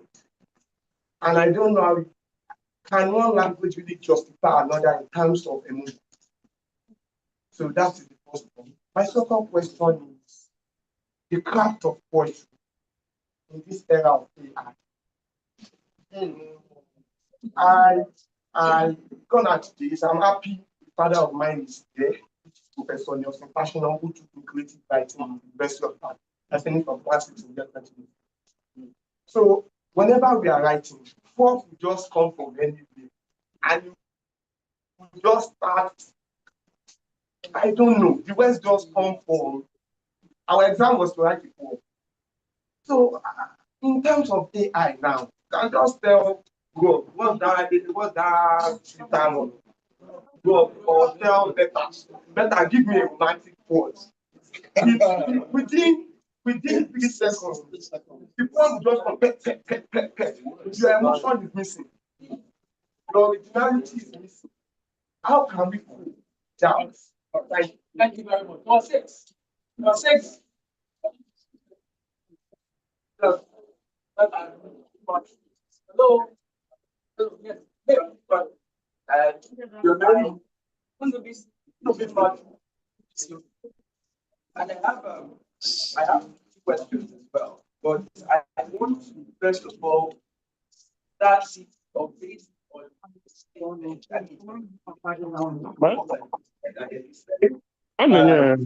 our point, we must make sure it doesn't need that. It was led to find the spare. But after the light comes down, it was never. It's actually very question. Warning problems. So let's say ongoing issues.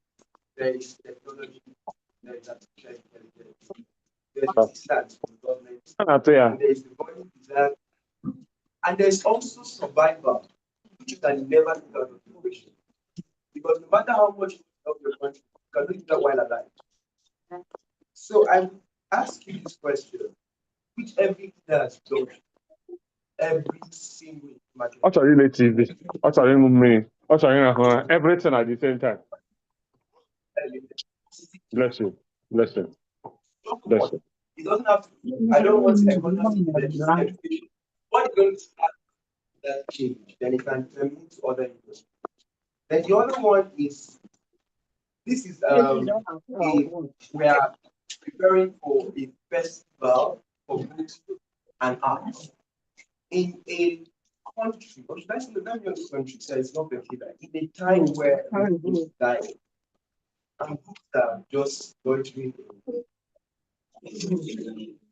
Because I have access to how can books and arts restore the nation's integrity and salvage it from illusion.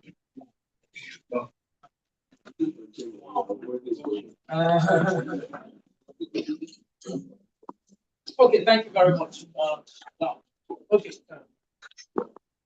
I will need an elephant. Very, very briefly. Yes, the dysfunctionality of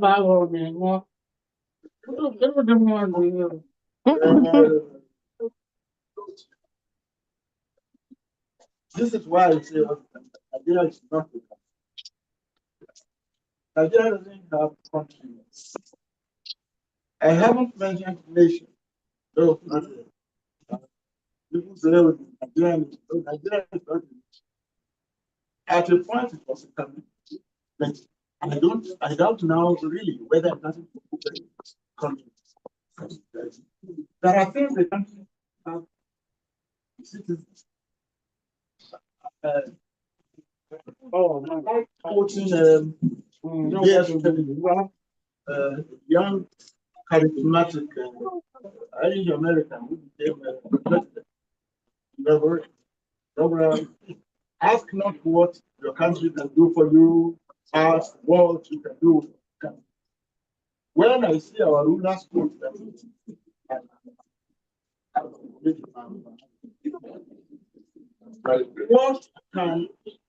what can a starving child do for his country? What can a child of a human being, a Nigerian, has succumbed to hunger? What can it do for its, what can his dead body, his or her dead body, do for his country? Your country has to do something for you before you can do something for it. This is part of what I say all the time. Those two, yeah, dysfunction could be everywhere. Each time never stands. 2025, 250 million people. How many universities? I lost count at 209. Yeah. So many universities here. And each of them will have department of electric. When you get to that department, it is a generator you see. This country is I'm so annoyed. This is really that aspect of the dysfunction. My best years in this country, and which year? 1960, 1966. Those were my second. When you go home, the letter, you get to us. Then I'm a chief, no, I'm a chief. When after finishing your wired, after finishing the exam, oh no. I remember 1960 December, right? A different person had to be brought with minister. The questions were in an envelope sealed, deposited with the postmaster. It was the postmaster that released the principal, the curator, who was the principal of the school. And before the exam began, he said, ladies and gentlemen, these are your exam papers sealed and sent here. To that, nothing like your hotel. And March, second week of March every year, right? Results never fails. This is Nigeria, this was Nigeria. So when you see me, I'm rich because I knew this country when it was country. Right now it's a jaga people. So years old. Yes, it's something you're talking about, yes, but we have to fight. How do we fight it? We really, your question actually ties in. I don't have any money. This without sounding rather patronizing. We need help. We need a lot of what the benefit of stubborn courage. And hope is that without hope, we can't do that. Today is that someone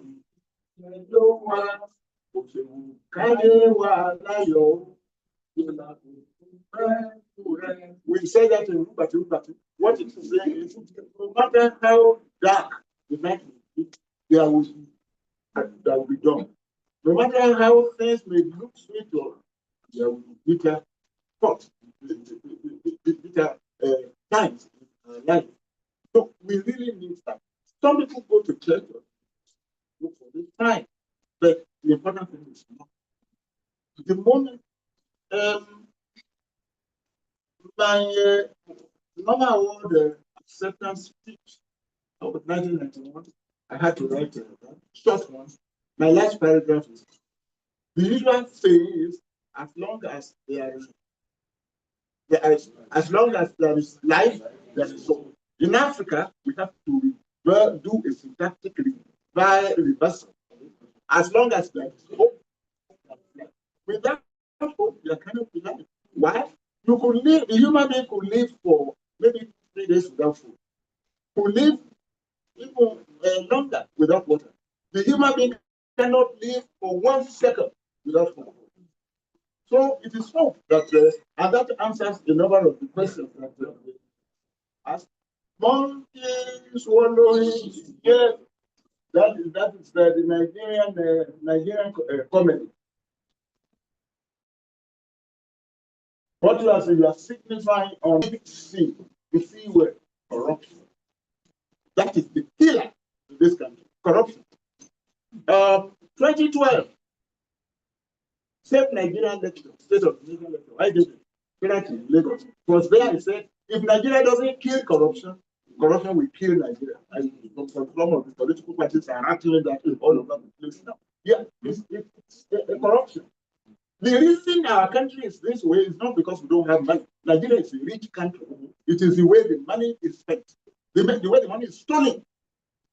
And stolen, the offenses are committed without any repression. So in China, you still, yeah, if we could control corruption, we will have something like well, they take you to EFC. There'll be noise. You stay there for a few hours, you are released. Nobody gets it. A governor, former governor was sitting there last week. Yesterday, I saw him telling people took out to welcome, to welcome him. Now, those people own the money that is reported, to our problems. When will there be a country? Again, I think that's the answer we have to make sure that and you are in the position to do that. You are young, you are much, you have the opportunity, you have the country there before you. As I tell my students at the University of Ibadan, never say this country is good. Nigeria is not good. You know, it has given you a university education, and you are going to get married and have children. Why should you bring children to a country that you knew ab initio was good? No, there is nothing. I travel the world. There is nothing they do with China and whatever that we cannot do here. It is the environment. Young activists. When will there be a country where I think that is what I've said. Hope and despair. And I think that takes care of it too. And then change. Change can only come when that hope is there, when you know there's something to work for. Then please let the light shine in your own little corner. Yeah. Yes. You know, this is how I got to write the poem that was read earlier, The Leader and the Left. I used to talk with them. I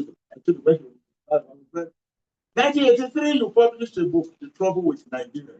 So I agreed 100% with you then when you said the problem with Nigeria is fairly and fairly that of leadership. I said, I have changed my mind though, that you will laugh. And I said, it's 50-50 now. No, it is not just the leader, the led too. Many of us are worse than even the leaders. Look at our behavior on the road when you drive. You know, lack of patience. Bad leaders bring out the worst in their citizens.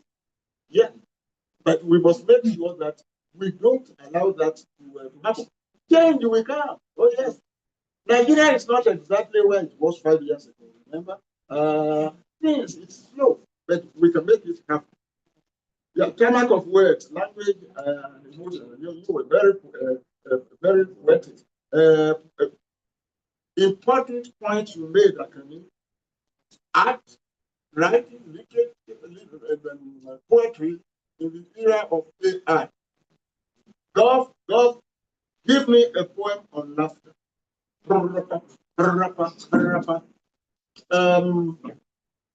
We have to be extremely careful in our relationship with digital, this big digital computer.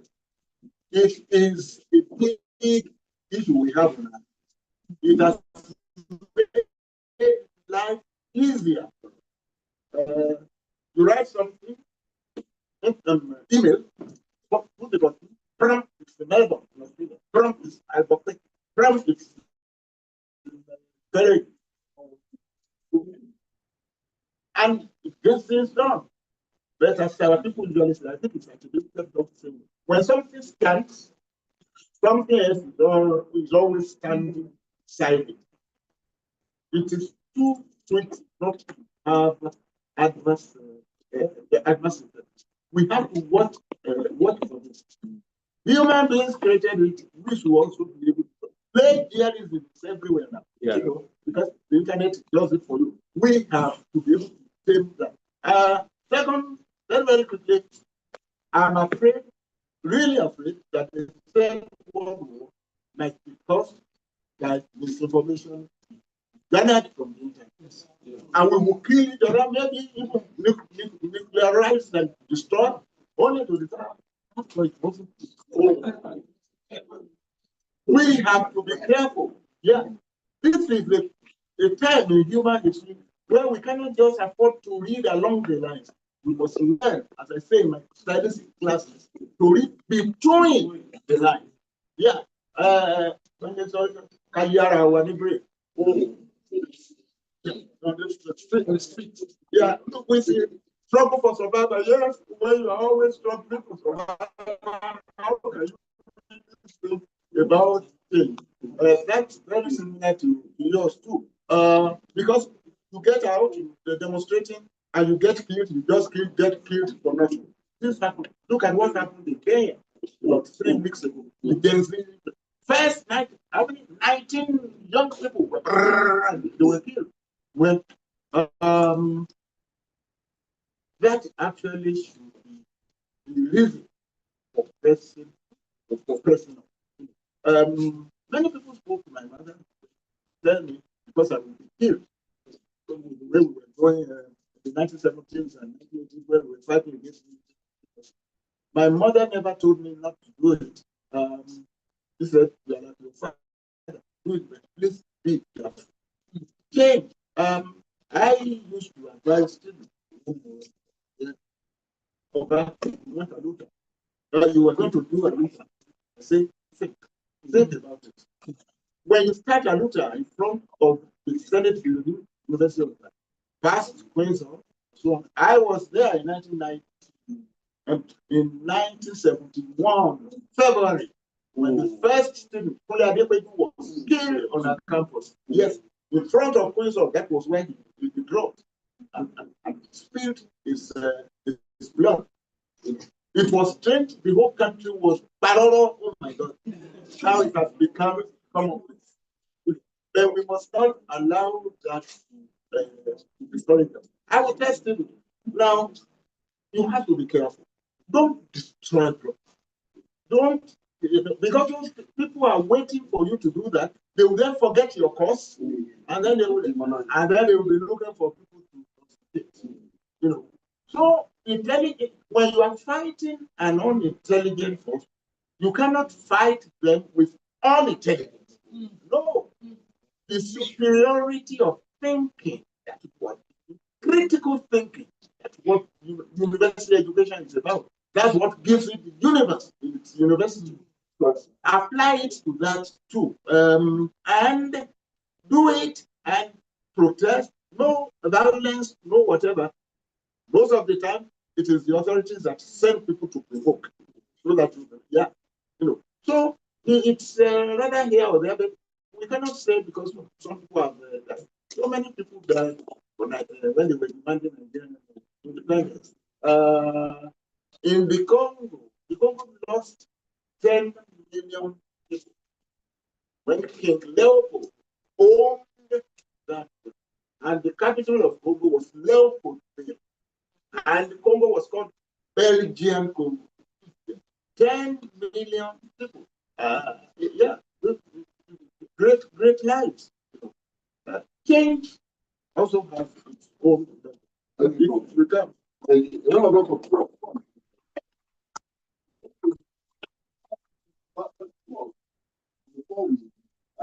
just want to ask that you said we have to. But I said if you have to define your literary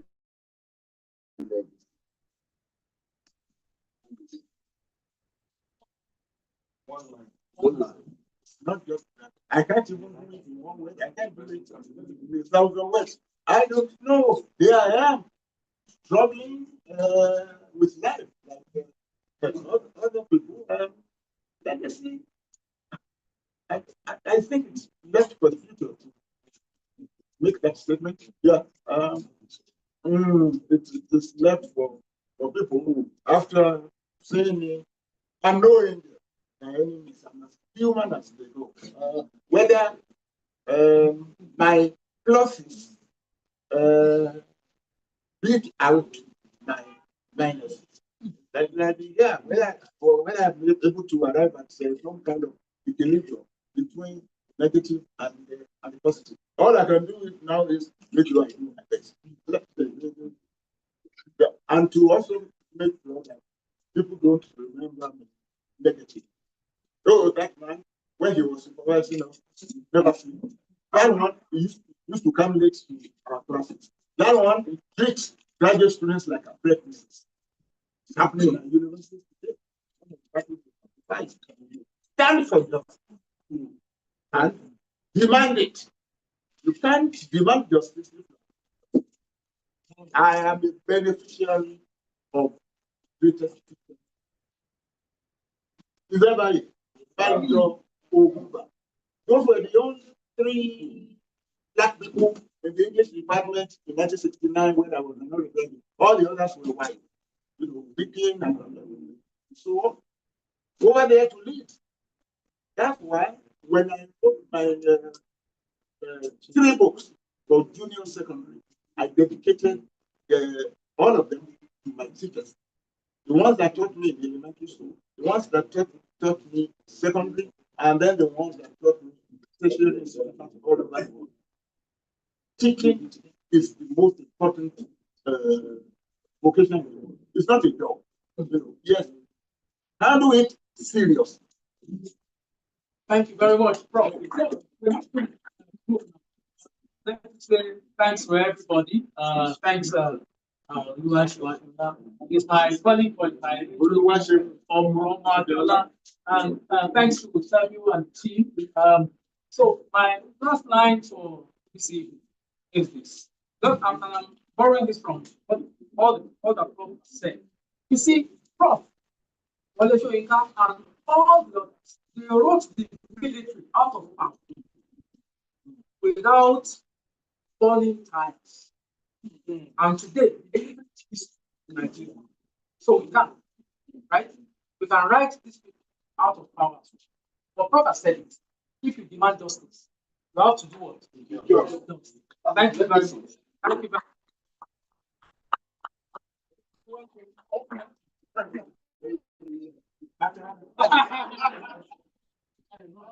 All right, thank you very much. Round of applause for. Please, we are still here. And I know that let's just have a moment. All right, first of all, I want to appreciate you for staying this long. And we know that you will also want to interact with